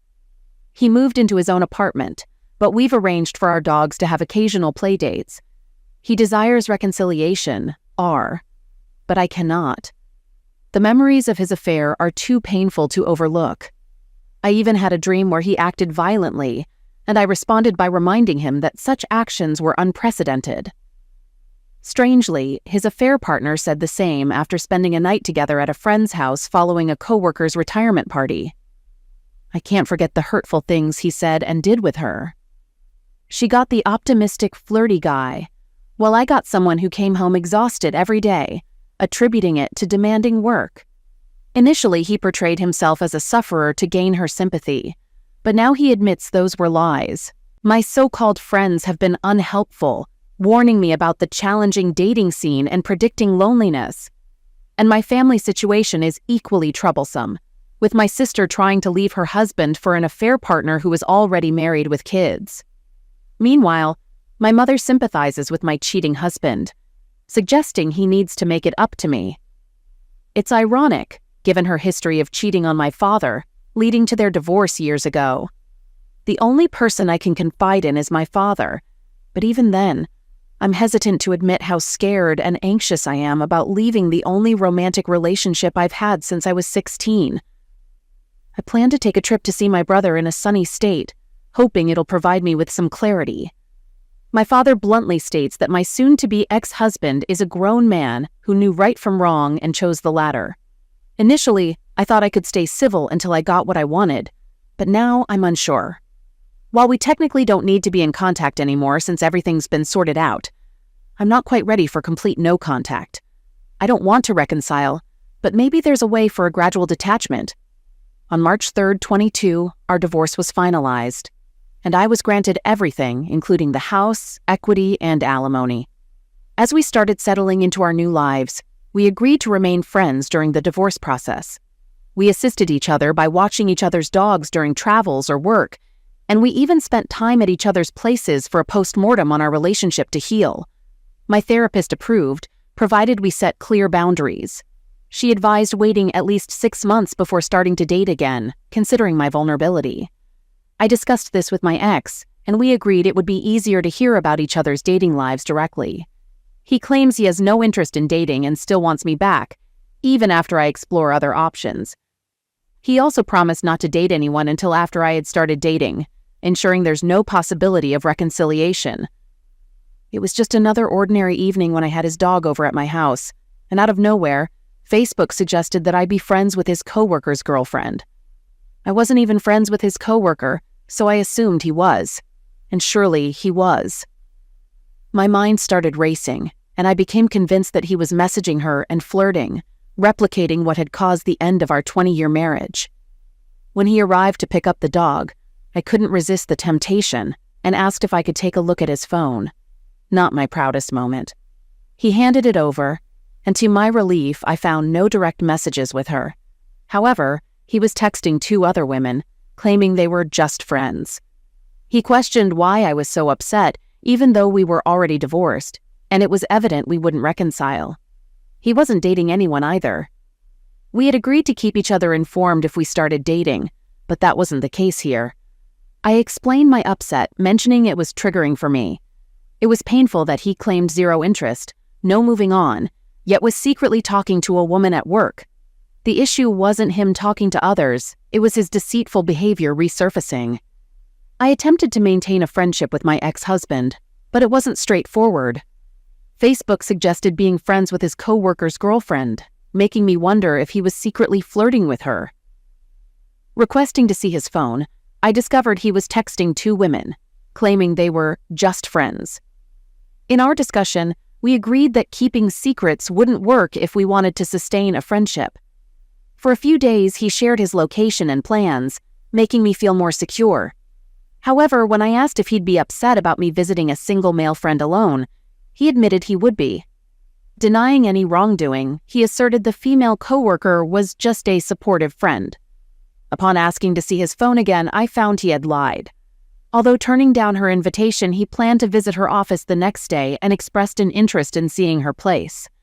It was evident he wasn't entirely honest, raising doubts about maintaining our friendship. He attempted to defend his secretive behavior, stating he talks to female coworkers the same way he talks to male coworkers.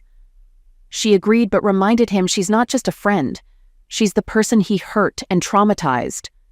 She emphasized her right to set boundaries and protect herself from triggers in exchange for the privilege of being his friend. She broke down in tears, expressing hurt over his involvement in potentially romantic relationships despite their agreement to be transparent. The conversation concluded with him leashing her dog, subtly indicating he wanted her to leave. Fed up with feeling used, she took her dog and informed him that she wouldn't be doing him any more favors, including watching his dog or helping with his truck. He responded with an, "Okay," indicating he didn't genuinely care about losing her as a friend. Entering my house, guilt overcame me. Why did I mention the dog? I didn't want to lose my furry companion, but I also didn't want to see his face. Using a dog door, I texted him a compromise. He could drop off and pick up the dog from the yard without me having to face him. Regret overwhelmed me like a tidal wave. Why didn't I listen to everyone who advised me to cut him off completely? I thought I could handle being friends and setting boundaries, but I was mistaken. I believed I was healing, but the pain feels as raw as it did on December 21st. Story 5. Kevin Riley's life had been marked by a series of predictable patterns, one following another like clockwork. He grew up in a small town where everyone knew one another, raised in a blue-collar family that valued hard work and loyalty above all else. His father, a mechanic, had a deep influence on Kevin, teaching him the intricacies of machines and the satisfaction of a job well done. By the time Kevin was in high school, he could take apart and rebuild an engine with his eyes closed. While others dreamed of leaving for big cities, Kevin found contentment in the steady rhythms of small-town life. During his college years, Kevin met Carrie, a bright, driven woman who seemed to be his opposite in every way. While Kevin was pragmatic and rooted in his hometown, Carrie was ambitious, always striving for the next goal. They bonded over their shared determination to build a stable future, though their paths diverged in style. Kevin pursued a career as a heavy equipment mechanic, while Carrie took on secretarial roles, eventually landing a position at a prestigious law firm. Their early years together were a mix of joy and struggle. With little money but big dreams, they saved diligently, finally purchasing a modest house. Kevin poured his heart into making it a home, working long hours and spending weekends on repairs and renovations. Carrie, meanwhile, focused on her career, taking on extra responsibilities at work in hopes of advancing. Though their paths often kept them busy, they found time to nurture their relationship, dreaming of vacations and milestones yet to come. However, as the years went by, cracks began to form in their seemingly solid foundation. Kevin noticed that Carrie had grown more distant, spending longer hours at work and frequently taking trips out of town. Though she assured him it was all for their shared future, Kevin couldn't shake the feeling that something was amiss. Their conversations grew shorter, their shared laughter less frequent. Still, Kevin held on to the belief that their love was strong enough to weather any storm. Kevin's loyalty to Carrie never wavered, even as her behavior became increasingly puzzling. When she took a new job at Crosby & Knox, she seemed both excited and apprehensive. She often spoke of her demanding boss, Bradley Trey Knox III, with a mix of admiration and frustration. Kevin tried to support her, reminding himself that every relationship had its ups and downs. He believed that with time and effort, they could rediscover the closeness they once shared. As Kevin Riley entered his home, he shut the door firmly behind him and let his shoes drop to the floor. Earlier that morning, he had driven his wife Carrie to the airport for a business trip to the state capitol, a journey that would occupy her for the entire day.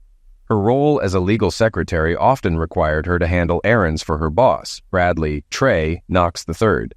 Kevin, despite Carrie's repeated warnings that Trey disliked him, continued to call him Trey with a stubborn indifference. Kevin found it challenging to warm up to the man, whose overly polished demeanor always struck him as insincere.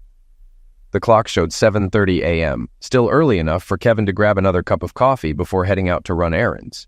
He might even take a moment to check his email or browse online. Though he wasn't a big fan of technology, Kevin enjoyed keeping in touch with a few former trade school buddies who had moved away for work, while he remained in town, working as a mechanic for a heavy equipment company. In his mid-30s, Kevin was one of 3 senior mechanics, overseeing a team of 5. He was still hands-on with the work, especially when it came to the more complex fuel systems. The job had its ups and downs, sometimes long hours or travel, but it was manageable. Carrie, on the other hand, had been at Crosby & Knox for 6 months, transitioning into a better-paying position as a legal secretary. They had met in college, started their careers, and within a couple of years bought a house together. They were proud of what they had achieved. After finishing his coffee, Kevin went to the spare room to check the computer. He hoped Carrie had left it on, saving him the time of waiting for it to start up. As the screensaver flickered on, it displayed a photo from their vacation in Cancun, both of them lounging on the beach, tanned and happy, the blue Gulf of Mexico stretching behind them. Carrie had insisted on using this image instead of one from the beach at their resort, worried her parents might see the other one. He clicked to dismiss the screensaver, and an email from Carrie's work account appeared in his inbox. It was strange. Carrie was usually careful about mixing work and personal emails. But before he could think much about it, his eyes caught the subject line, underwear. His curiosity piqued. He leaned forward and grabbed the modem, realizing it was malfunctioning again. Before he had the chance to reset it, he skimmed the message. Carrie, I hope I catch you before you leave. Can you bring that black bra with the teal accents we got last time? You never had a chance to wear it for me. My meeting with the governor isn't until 2, so we might have time. I took them off for you this morning. Bradley Kevin froze, his heart sinking. The email confirmed his worst suspicion. Carrie and Trey were having an affair. He stared at the screen, unable to make sense of it. He remembered seeing that exact black bra with teal accents as Carrie packed that morning, and now it was gone from her drawer. Kevin tried to tell himself it was just a coincidence, but everything pointed to the worst possible conclusion. He sat down heavily on the bed, replaying their last conversation. Carrie had said the bra was for him, but they had never used it. A few minutes passed before he tried to push the thought out of his mind.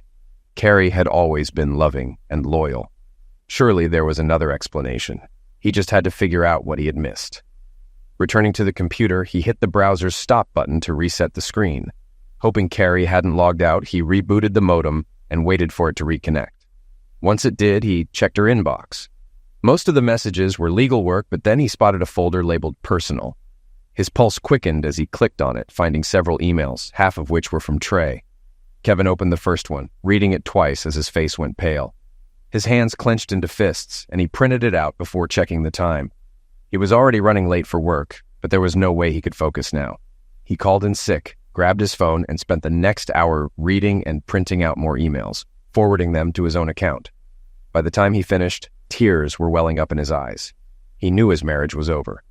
After going through the emails, Kevin created a folder in his personal account to store the forwarded messages, changed his password, and powered down the computer. He took the printed documents and his half-drunk coffee to the kitchen, where he cracked open a beer and reread the emails. The details were gut-wrenching. Carrie had been having secret meetings with Trey, and the affair seemed to have begun soon after she started her new job. What she had claimed were business trips were actually covert rendezvous, and she had been lying to him for months. One email detailed how Trey had given Carrie an expensive purse, which she had brushed off as a cheap knockoff. Kevin's stomach turned. The affair was not only real, but it had also been ongoing for some time. The emails were filled with lies, secret meetings, and pricey gifts. Carrie had even been seeing Trey during times she claimed to be at work. By noon, Kevin had set the emails aside, lost in thought about what to do when Carrie returned. She would be back tomorrow morning, and she usually checked in with him during the day. The rest of the afternoon passed in a blur as he drank beer and replayed memories of their life together, overwhelmed by the sense of betrayal and powerlessness. By 6 p.m., Kevin had drunk enough to feel numb, both physically and mentally. After finishing his last beer, he collapsed onto the bed, fully clothed, and quickly fell asleep. He was jolted awake around 10:15 p.m. by the sound of the phone ringing. Groggy and disoriented, he picked up the phone, assuming it was Carrie calling from the Hyatt. "Hello?" Kevin mumbled, his voice heavy with sleep. "Is that you, Carrie?" a voice asked on the other end. "No, it's me," Kevin replied, rubbing his eyes. "Sorry, I must have dozed off." "You've never done that before. What's going on?" the voice asked, sounding concerned. Kevin nearly spilled everything, but he held it in. "I had a few beers after work. Guess they knocked me out." Carrie's tone softened. "How was your day? Was Trey making things difficult?" Kevin paused, surprised by her question. "Why do you ask? You don't usually ask about my work." "Oh, no reason," she responded quickly, almost defensively. "How are you doing? You okay?" Kevin's voice turned bitter, his words laced with sarcasm. "Yeah, I'm fine. Totally trust you, Carrie. I know I can always count on you." There was an awkward silence on the other end. "Of course you do," she said, flustered. "But why would you say that?" "Forget it," Kevin said, his tone flat and emotionless. I'm going to bed. The beer's got me wiped out. Okay, get some rest. Love you. Kevin couldn't say it back. Yeah, okay. Bye, Carrie. He hung up, his mind still swirling with confusion and hurt. He stumbled to the bathroom, trying to numb the pain with every step. A few hours later, Kevin woke up, feeling slightly less drunk but no clearer about his emotions.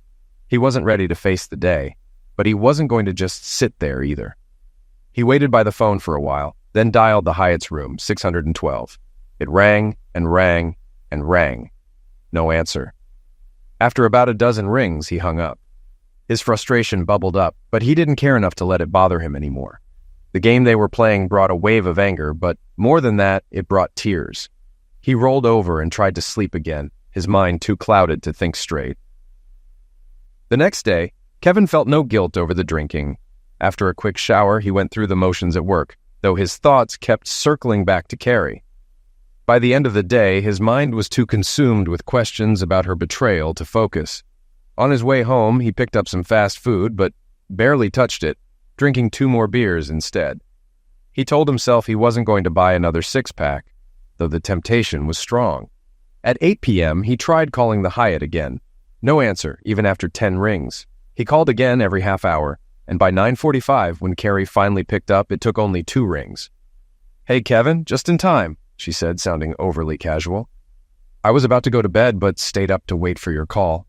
I didn't sleep, just watched TV and waited, he said flatly. How was your night? Same as yours, she replied nonchalantly. Just lying here, watching TV. Took a long bath, though. Kevin hid his frustration behind his voice. You should get some rest. We'll figure things out when you get back. They exchanged a few more words, neither of them saying much. Finally, Kevin said, I have to go. I'll see you tomorrow. Love you, Carrie said softly. Kevin couldn't manage a response, simply hanging up. He stared at the phone for a while, then waited another 15 minutes before calling again. Once more, there was no answer. The next day, Kevin left work early, feeling a strange sense of finality. He didn't know what would happen when Carrie returned, but he was certain they wouldn't be living together for much longer. By 1 p.m., he was home, waiting for the confrontation he knew was coming. As he sat there, he thought about their past, about the life they had built together. He tried to hold on to the good memories, but it felt impossible. When he heard the sound of her dragging luggage through the door, it hit him. This was it. The end. Carrie walked into the kitchen, surprised to see him. Kevin, why aren't you at work? I've been waiting for you, Kevin replied, his voice colder than he intended. Why? She asked, confused. Kevin didn't answer. Instead, he grabbed a stack of papers from the table and slammed them down in front of her. As she flipped through the pages, her face went ashen. She tossed them back down without saying a word. Well, where did you get this? She finally asked, her voice barely above a whisper. From my work email, Kevin said quietly. That's all I needed to find out. Carrie nodded slowly. The modem broke and my email stayed up. I didn't even realize it. Yeah, well, if it hadn't been for that, I never would have known. Carrie didn't say anything. Instead, she pulled out her phone and made a quick call. Kevin knows I don't care how he found out. I'll take a cab. Meet you there. Bye. She turned to Kevin, her eyes avoiding his. I'm leaving. I'm sorry you had to find out this way. I'll come back for my things tomorrow. Kevin stood in stunned silence. That's it? No explanation? You're sorry because I found out? Carrie stopped, her back to him as she grabbed her things. What's there to explain? I've been with Bradley for 6 months now. It's just normal for us. He's been so good to me. You just can't compete with that. Kevin's anger flared. Good for you. What about the gifts? The purse, the earrings? Carrie hesitated, her face hardening. Gifts are part of it. Bradley does everything big. I'm ready for that life. Kevin shook his head, his mind racing. This isn't the Carrie I knew. Carrie moved to the door, taking a garment bag with her. Kevin followed her silently, watching as she stepped outside and into a cab. She loaded her things into the car with robotic precision, giving him one last fleeting glance before the cab pulled away.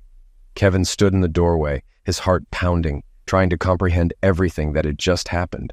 What just happened? He murmured to himself, but there was no answer. He sat back down at the table, trying to piece together the mess of his emotions, but the finality of it all left him numb. The next day, Saturday, Kevin was still reeling from Carrie's quick departure. She called around noon, saying she was coming to pick up the rest of her things. When she arrived, her father, Joseph, helped her load boxes into their van. While they packed, Kevin sat in the living room, lost in thought. Joseph joined him, and after a long silence, Kevin asked, "Did she tell you what's going on?" Joseph, embarrassed, replied, "I don't understand it either, Kevin. We don't know why she's leaving you for her boss. He must be something special." Kevin shrugged. "I guess it's what he can give her. It doesn't make sense." Joseph asked, "Does it matter?" "No," Kevin answered. "She's been with him for months now. I can't forgive that." Carrie came out with a box and coldly told him, "I've got everything I want. The rest, do whatever you want with it." With tears in her eyes, she hurried out with her father, and they returned several times for the rest of her things. After they left, Kevin searched the bedroom. He found a few of her belongings still in the closet, including bras he'd bought for her. He threw them back in disgust, then gathered her clothes into garbage bags, deciding to donate them. Her makeup and toiletries went straight into the trash. An hour later, the bedroom was nearly bare. Kevin lay on their bed, angry and imagining revenge, but eventually realized he wasn't a violent person.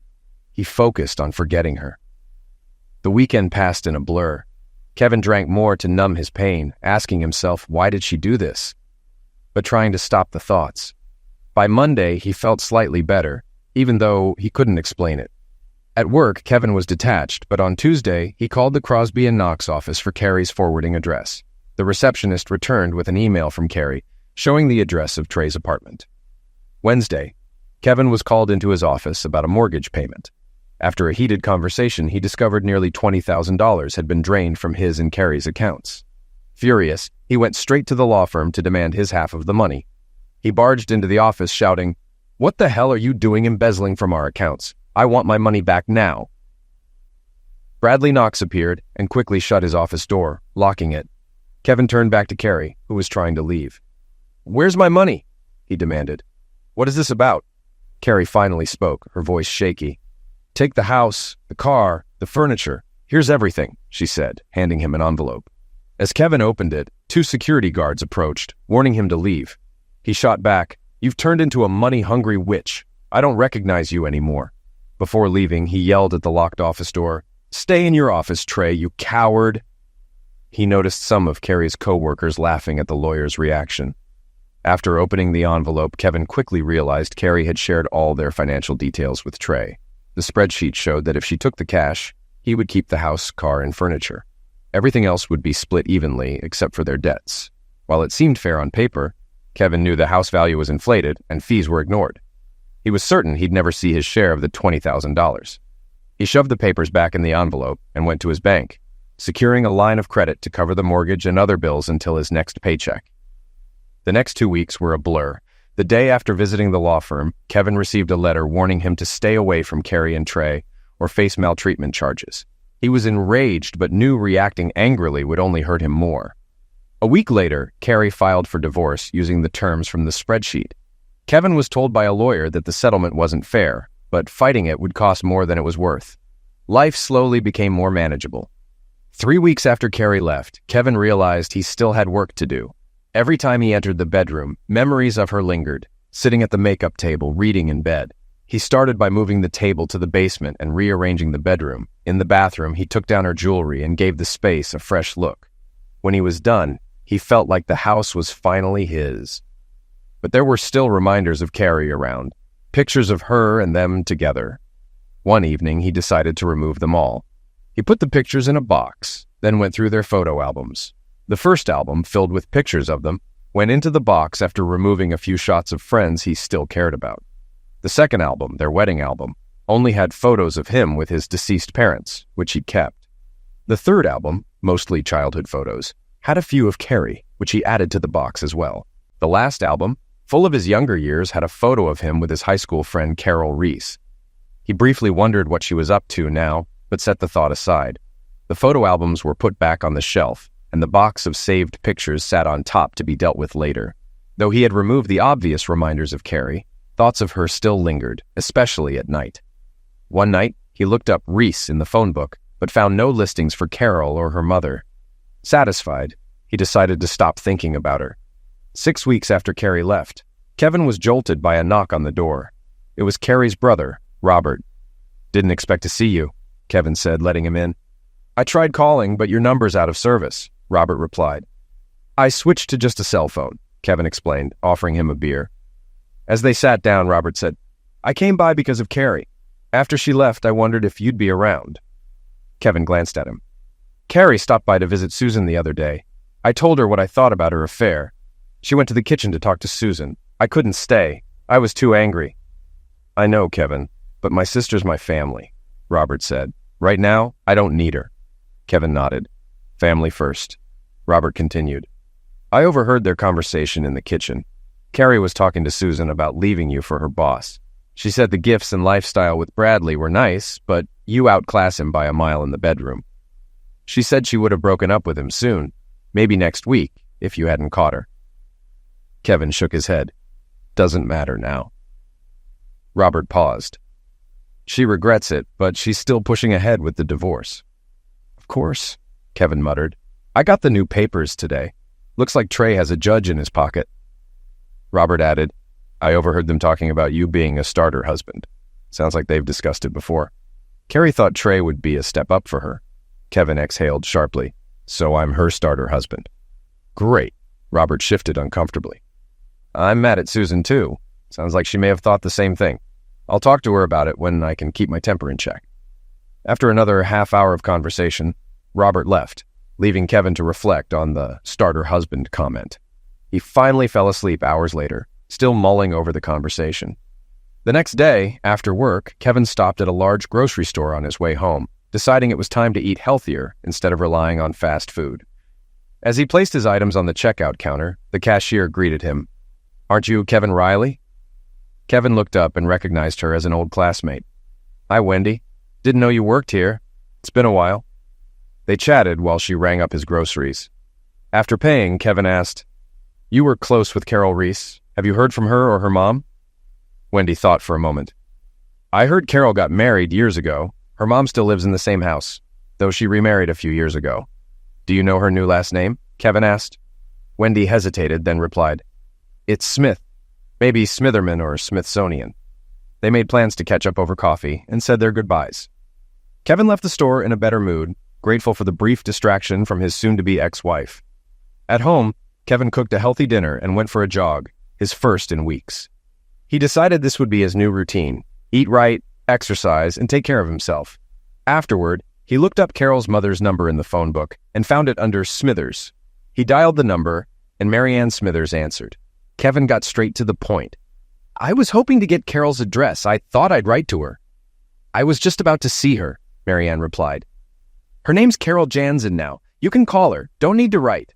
She gave him Carol's number and added, She's a widow now. They quickly said goodbye, and Kevin called the number. He was surprised to find Carol living in a low-income neighborhood. He decided he'd call her soon. Over the next few days, Kevin embraced his healthier lifestyle, feeling better both physically and mentally. He began to think that life after Carrie might be possible. But then, a short letter from Carrie arrived, saying only, I never thought of you as a starter husband. Kevin realized Robert had shared what he'd overheard with Susan, who then told Carrie. The letter brought all his hurt flooding back. After a few moments of reflection, Kevin replied, Actions speak louder than words. But Carrie never responded. 3 months after Carrie left, Kevin received the final divorce papers. He was surprised at how quickly they had been processed, likely thanks to Trey's influence. After his usual run, Kevin celebrated his newly divorced status with a cold beer. He then texted Carrie, You got what you wanted. She never replied. That evening, after reviewing the divorce papers, Kevin decided to finally call Carol. He had been putting it off, but felt ready now that he was officially divorced. He dialed her number, and she answered, glad to hear from him. Carol explained that after they had lost touch, she had married Frank Jansen, but he was liquidated in Iraq while on duty. Carol, now a widow with a young daughter, was living on a survivor's pension and planned to return to work as a therapist once her daughter started school. Kevin shared details of his divorce, and as their conversation came to a close, he asked, How about getting together for dinner or drinks sometime? Carol hesitated. I'm sorry, Kevin, but I'm not ready for that. I'm focused on my daughter right now. Maybe another time. Kevin was disappointed, hoping they could reconnect after all these years. It's okay. Good luck, Carol, he said, ending the call quickly. Feeling down, he grabbed another beer and went to bed. It had been an emotionally exhausting day. The next 2 months flew by. Kevin settled into his routine, realizing he'd eventually have to figure out what to do with his life. He wasn't interested in starting a new relationship yet, preferring to wait until Carrie was out of his mind. Though he still thought about her, those thoughts were becoming less frequent and less painful. Kevin had stopped his newspaper delivery months ago to cut costs, so he now relied on newspapers left in the lunchroom at work and occasional radio news. It was in this disconnected state that he went to work one morning. During his coffee break, a coworker tossed a newspaper in front of him with the headline, "One dead, one in critical condition." The article reported a fatal accident involving Bradley Knox, 3, who lost control of his car, sending it into a ditch where he was ejected and liquidated. Carrie Riley, the passenger, was critically injured and in intensive care. Police suspected booze was involved. After reading the article twice, Kevin tossed the paper aside and said, "Can't say I'm sorry he's dead. I hope Carrie pulls through, but that's all. I've moved on." The coworker eyed him and remarked, "You sure about that? I know her leaving really got to you." Kevin nodded. "Yeah, I'm sure. That article proves it. I don't feel anything beyond basic sympathy for her." That moment marked a turning point for Kevin. He realized he was no longer emotionally stuck, and while he felt for Carrie, he had let go and was ready to move forward.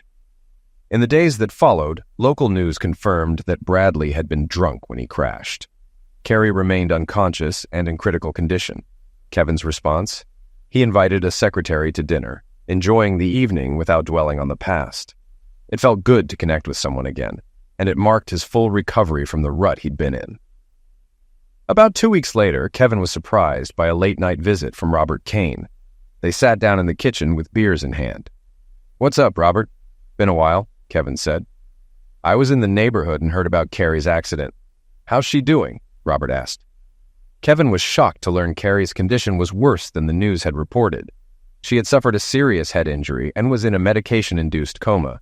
Robert explained, "She had major brain surgery. They'll see if she wakes up once the swelling goes down." Kevin expressed his surprise and wished Robert's parents well, adding, "I didn't realize it was that bad. Let them know I'm thinking of them."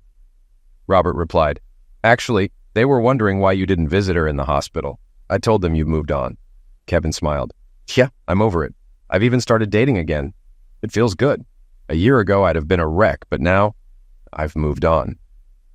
Before leaving, Robert shared some personal news. "Susan and I worked things out.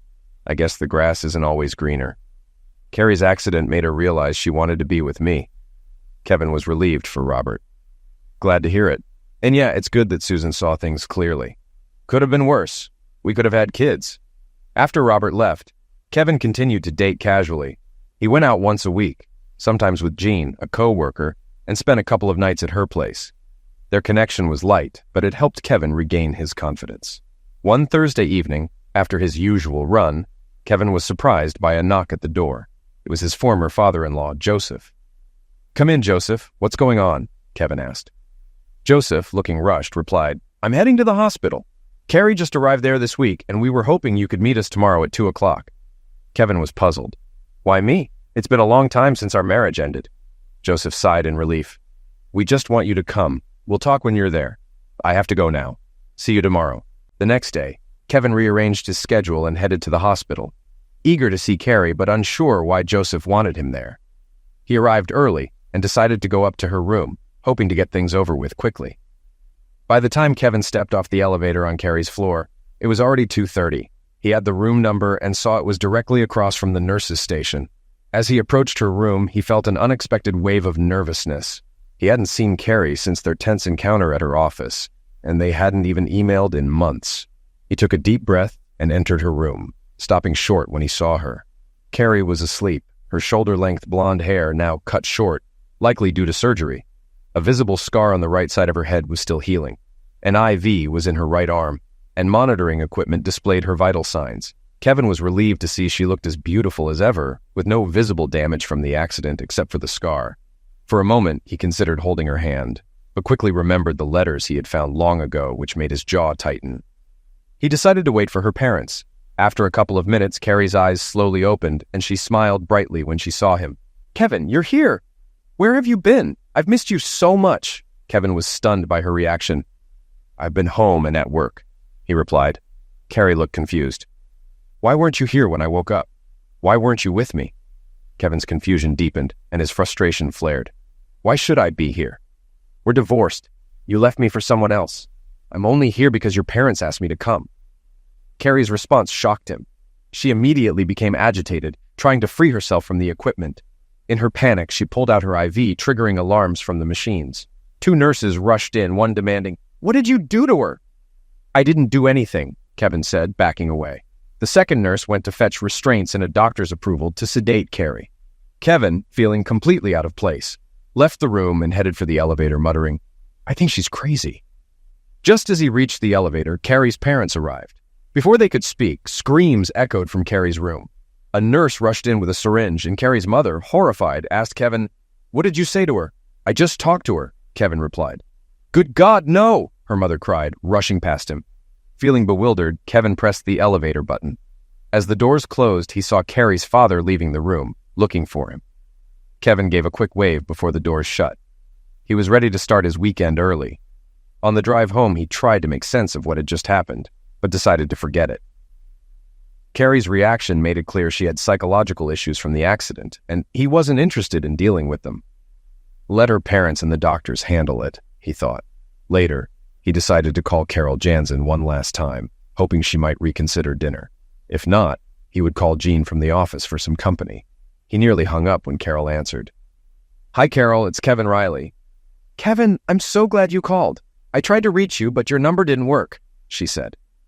"I wanted to apologize for being harsh last time," Carol continued. "I switched to a cell phone." "No need to apologize, Carol," Kevin replied. "I can handle rejection." "Actually," she hesitated, "I wanted to ask if you'd like to have dinner tonight." Kevin waited, then added, "Or tomorrow night." Carol paused. "Tomorrow's my parents' anniversary, but tonight's no good either. I couldn't find a sitter for Chrissy." Kevin smiled. "How about we bring Chrissy along? I'd love to meet her." Carol laughed. "You've never gone to dinner with a 4-year-old, have you? It limits your choices." Kevin suggested, "We can find a place that works for all of us." After some back and forth, Carol agreed. "There's a place Chrissy likes. It's family-friendly with a great dessert bar." "Perfect. I'll pick you up at 5. Let me know the place," Kevin said, excited. Carol seemed hesitant. "Are you sure about this? Taking Chrissy?" Kevin laughed. "Absolutely. If she's anything like her mom, she'll be great. You've always been so polite and well-mannered." They continued chatting until Carol had to go. Kevin hung up, thrilled. He hadn't felt this excited in a long time and hoped the evening would go as he imagined. Later that night, as Kevin lay in bed, he replayed the evening with Carol and Chrissy. He smiled, pleased with how well things had gone, and was already looking forward to Sunday morning. He had agreed to join them for church, though he wasn't particularly eager for the sermon. He just wanted more time with the 2 women he'd enjoyed dinner with. He recalled the start of their evening when he arrived at Carol's apartment. He was struck by how different she looked. Her dark hair was now cut short, and she seemed taller, though he suspected that was just his memory playing tricks. She had filled out in all the right places, and her smile and eyes were still the same. When he met Chrissy, he was surprised by how much she resembled her mother, down to the dark hair and eyes. Carol joked that Chrissy had her father's nose, but Kevin thought she looked more like Carol. Chrissy was shy at first, studying him carefully. Kevin worried she might disapprove of his interest in her mom, but his concerns faded when she happily held his hand as they walked to the restaurant. They used Carol's car so Chrissy wouldn't have to switch car seats. During the drive, Kevin grew fond of Chrissy, especially when she interrupted their conversation with her frequent, "What's empty?" questions, which Carol seemed slightly embarrassed by. After dinner, Kevin and Chrissy had fun picking out desserts. He cheered her on as she helped prepare her mother's soft-serve ice cream and chose toppings for her own. Chrissy was thrilled when Kevin suggested she pick all 3 toppings. The evening ended with a bit of awkwardness when Chrissy pulled her mother away to get ready for bedtime. Kevin walked them to the door, but any thought of a hug or kiss was quickly dashed by Chrissy's insistence on her evening routine. The next day, after church and brunch at IHOP, Kevin noticed his former in-laws waiting at his front door. Carol pointed them out, and Kevin said, "Those are my ex-in-laws. I'll go see what they want." Before he could go, Chrissy reminded him, "Don't forget to take me to the zoo." "I won't forget," Kevin promised. "I'll meet you after you change." When he approached his former in-laws, Nancy Kane spoke first. "We need to talk. It's important." Kevin invited them inside for coffee. Once seated, Nancy began, Carrie's in a terrible state. Ever since your visit, she's been sedated constantly. She becomes hysterical as soon as the medication wears off. Kevin was confused. What does this have to do with me? Nancy explained. When we asked you to meet on Friday, we wanted you to meet with her neurologist. He needed to explain her condition. Kevin replied, I didn't know. But what difference does it make? I didn't tell her much. Nancy seemed distressed. The problem is you told her about the affair and the divorce. We wanted to avoid that until she was stronger. Kevin was puzzled. Why wouldn't I mention it? She can't expect me to forget. Just because Trey is dead doesn't mean she gets a free pass. Joseph Kane interjected. Carrie suffered a severe head injury. Her temporal lobe was damaged, and she's experiencing retrograde amnesia. The doctor explained that she's lost most of her memory from the past year and a half. Kevin was shocked. So she doesn't remember the affair or the divorce? Joseph clarified. She doesn't remember much of the recent past. She thinks you two just came back from Cancun. Kevin was taken aback. You're saying I should have lied to her? No, Joseph responded. But we need to be careful. The doctor suggested not lying, but easing her into the truth, giving her small bits of information. Overloading her with details could cause her to form false memories. Nancy added, emotionally, she's fragile. The news you gave her upset her greatly. They're starting her on new medication to help her stabilize. Kevin felt guilty. I'm sorry. I didn't realize how bad it was. Nancy softened. We hope you can help her by triggering some of her lost memories.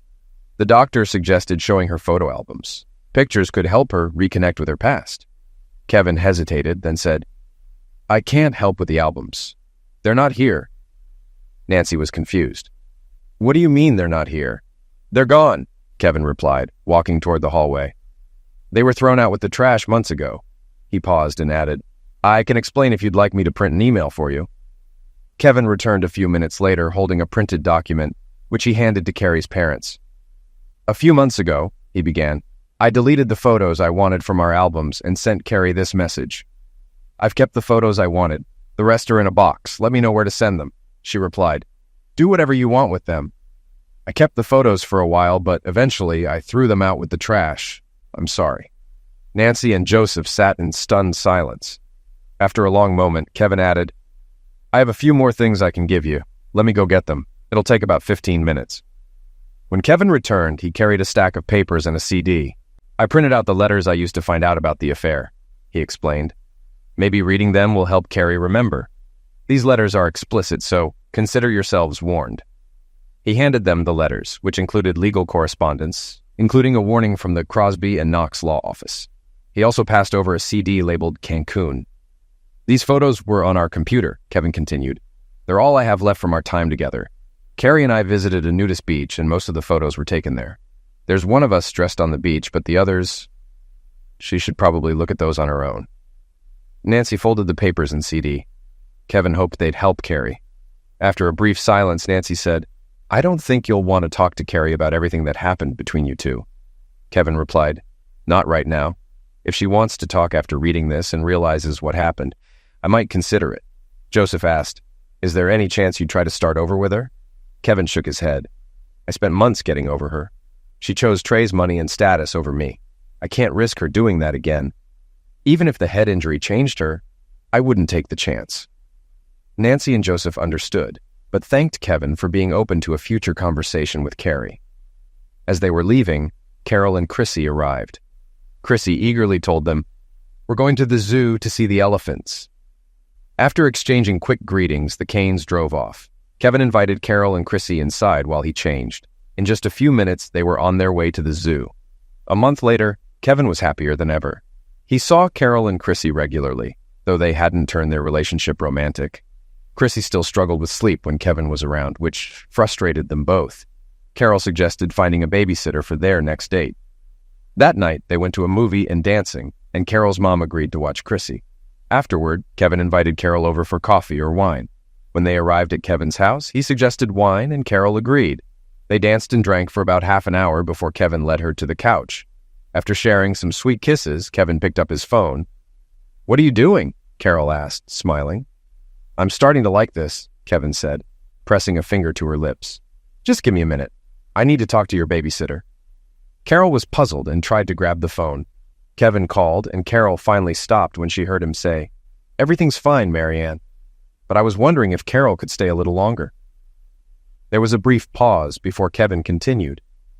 I like the way you think, Marianne. I'll tell her exactly what you said, but I'll take care of the sheets. See you soon. Bye. Kevin hung up, laughing, while Carol looked confused. What was that? Kevin grinned. I think I'm going to really like your mom.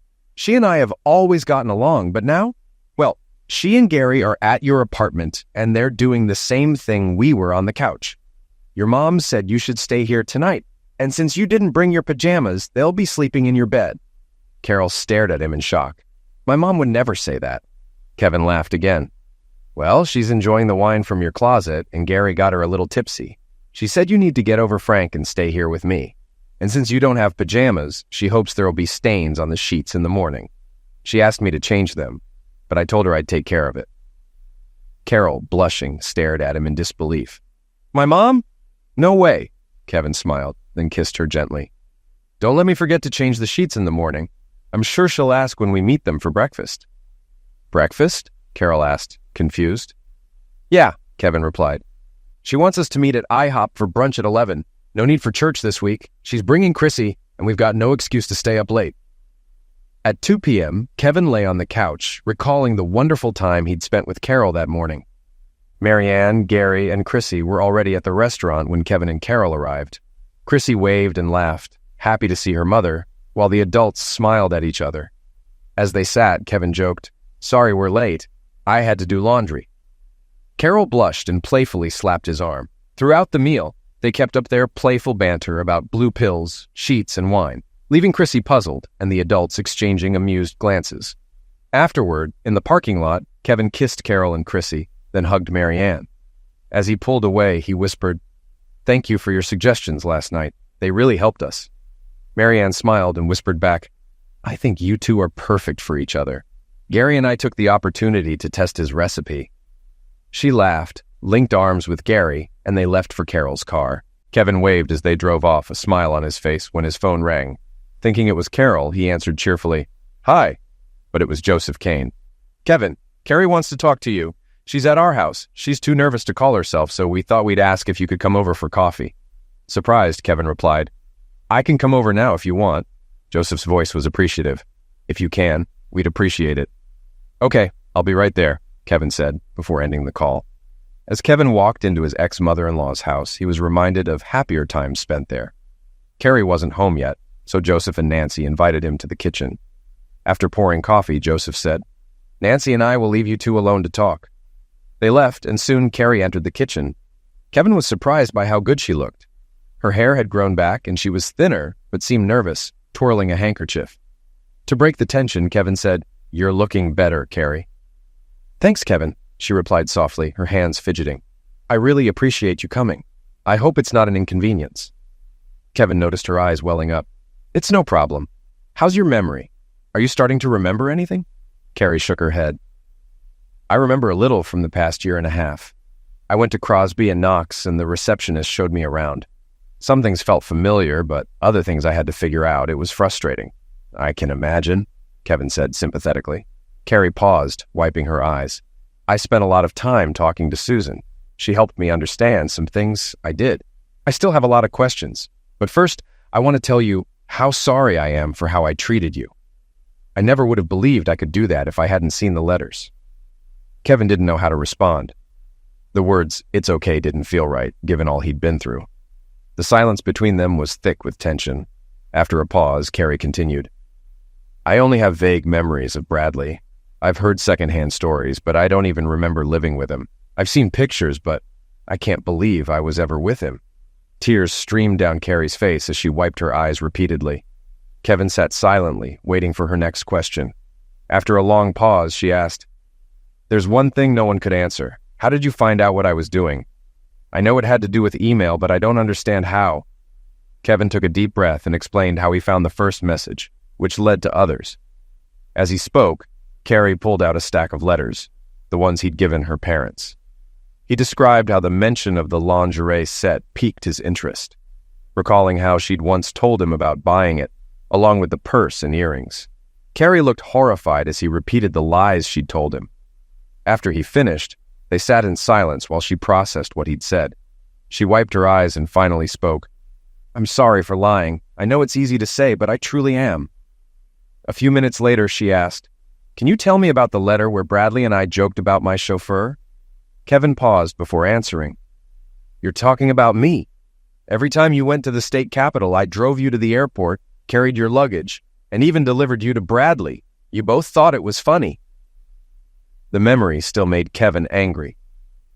"You weren't just joking. You also talked about getting me to call your hotel room. I always called at 9:45, and I can prove you weren't in the room before or after my calls." Carrie broke down in tears again. After a few minutes, she said, "I'm so sorry, Kevin. I can't understand how I did that." Kevin took a long sip of coffee. "It's in the past, Carrie. I still get upset at times, but I've moved on." The conversation shifted to her health. She mentioned having infrequent seizures and that doctors were trying different medications. She had resigned from Crosby, and Knox and her parents were consulting an attorney about suing the insurance company and Bradley's estate for her injuries. After 15 minutes of small talk, Kevin said, "I need to go."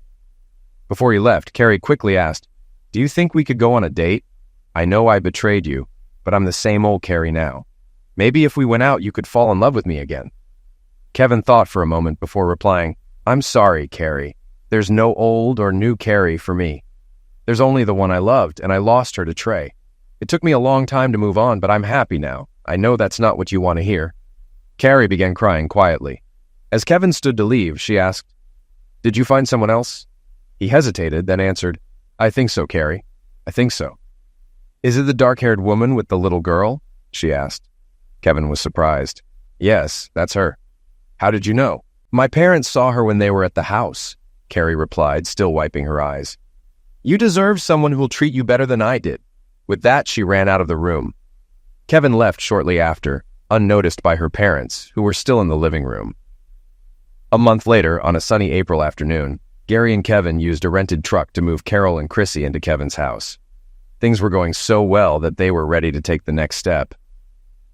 Chrissy was excited about her new room in the yard, and Kevin had set up a playset and swing in the garage.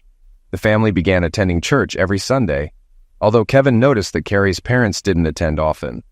4 months later, the minister announced that Kevin and Carol were getting married the next Saturday and invited the congregation. They decided on a small wedding at the church instead of City Hall. Chrissy was thrilled to be her mother's flower girl, and Kevin assured her that Frank Jansen would always be her father, but he would be happy to be a father to her. They agreed that Chrissy would keep her father's last name, even if the adoption became official. They spent an hour on the phone with Frank's parents, explaining the wedding and their commitment to keeping Chrissy in the Jansens' lives. The wedding went smoothly, with friends and family present. It was clear that Carol was pregnant, and Chrissy happily announced she was expecting twin brothers. She seemed just as excited about Kevin being her father as about the twins' arrival. A week later, while Kevin was working on his car before a trip to see the Jansens, he ran into Robert Kane, his former brother-in-law. Kevin learned that Robert and Susan had come to the wedding with Carrie, though they left early because it was too hard for Carrie to stay. Kevin struggled to understand why Carrie would attend his wedding. Why would she want to be there? She was upset when I told her about my affair with Carol. Watching us get married must have been tough for her. Robert explained. She thought it would help her move on. It was hard, but she said she was glad she went. He also mentioned that Carrie had settled her claim against Bradley Knox's insurance company for nearly $2 million. Part of the settlement included his apartment, where Carrie was now living. Kevin was skeptical. She said living there would help her regain lost memories, but I doubt it. The doctors think she's recovered as much as she will. Constant reminders of Bradley probably won't help her. 2 years passed quickly. Kevin and Carol had 2 sons, Frank and Kevin Jr., and a daughter, Mary Ann, named after Carol's mother. With their growing family, their house started to feel cramped, and they began discussing whether to move or add on. They hadn't decided yet, thinking they had another year before it became urgent. One quiet Friday evening, Carol answered the phone and called Kevin over. He was surprised to hear Joseph Kane on the other end. "I had to call you, Kevin, so you wouldn't find out from the paper tomorrow. Carrie's dead. Robert found her today. She passed away sometime yesterday." The news shocked Kevin, and for a moment he lost his composure. Carol, sensing something was wrong, took his hand and brought him back to the present. He smiled at her and said, "I'm sorry to hear that, Joseph. Please extend my condolences to you, Nancy and Robert. Do you know what happened? Joseph hesitated before answering. I'm afraid she liquidated herself. She left a note for my mother and me. It was mostly personal, but she wanted you to know that she never stopped loving you. She tried to move on, but couldn't forget you. She also struggled with ongoing health problems, physical and mental. Kevin's expression softened. I didn't know she was dealing with so much. I haven't spoken to her since that day I visited. I'm very sorry this happened. If there's anything I can do for you or Nancy, please, let me know. After a few more words, the conversation ended. A few days later, Kevin and Carol attended a memorial service for Carrie, where they offered their condolences to her family and friends. Only Anne, the receptionist from Crosby and Knox, attended. A few months later, Kevin learned he had inherited $500,000 from Carrie's estate. Most of it had gone to her parents and brother. Kevin and Carol debated whether to keep the money, concerned it might stir up memories of Carrie. In the end, they kept it and set up trust funds for their children's education, using the remainder to buy a larger home. Though they often remembered Carrie and her generosity, it no longer caused them distress. Years passed, and Kevin found himself looking back on his journey with a quiet sense of gratitude. His life had been a tapestry of loss and redemption, betrayal and renewal. The pain of his past with Carrie softened over time, transforming into a bittersweet memory that no longer weighed him down. Kevin and Carol built a warm, loving home, raising their children with the values of resilience and compassion. Chrissy blossomed into a thoughtful, confident young woman, and the twins kept the household alive with their boundless energy and mischief. Their family's laughter filled every corner of their home, a testament to the strength they had discovered together. On quiet evenings, Kevin often thought of Carrie, not with anger or sorrow, but with understanding. Her struggles had taught him the importance of forgiveness and the necessity of moving forward. Though her final gift was unexpected, it served as a poignant reminder of the connection they once shared. Kevin stood in his backyard one evening, watching the sunset as his children played. Carol joined him, resting her head on his shoulder. "We've come a long way, haven't we?" she said softly. He smiled, the warmth of her presence grounding him. "Yeah, we have, and I wouldn't trade it for anything." As the sun dipped below the horizon, Kevin knew that life, in all its messiness and beauty, had given him a second chance. And this time, he wasn't letting go.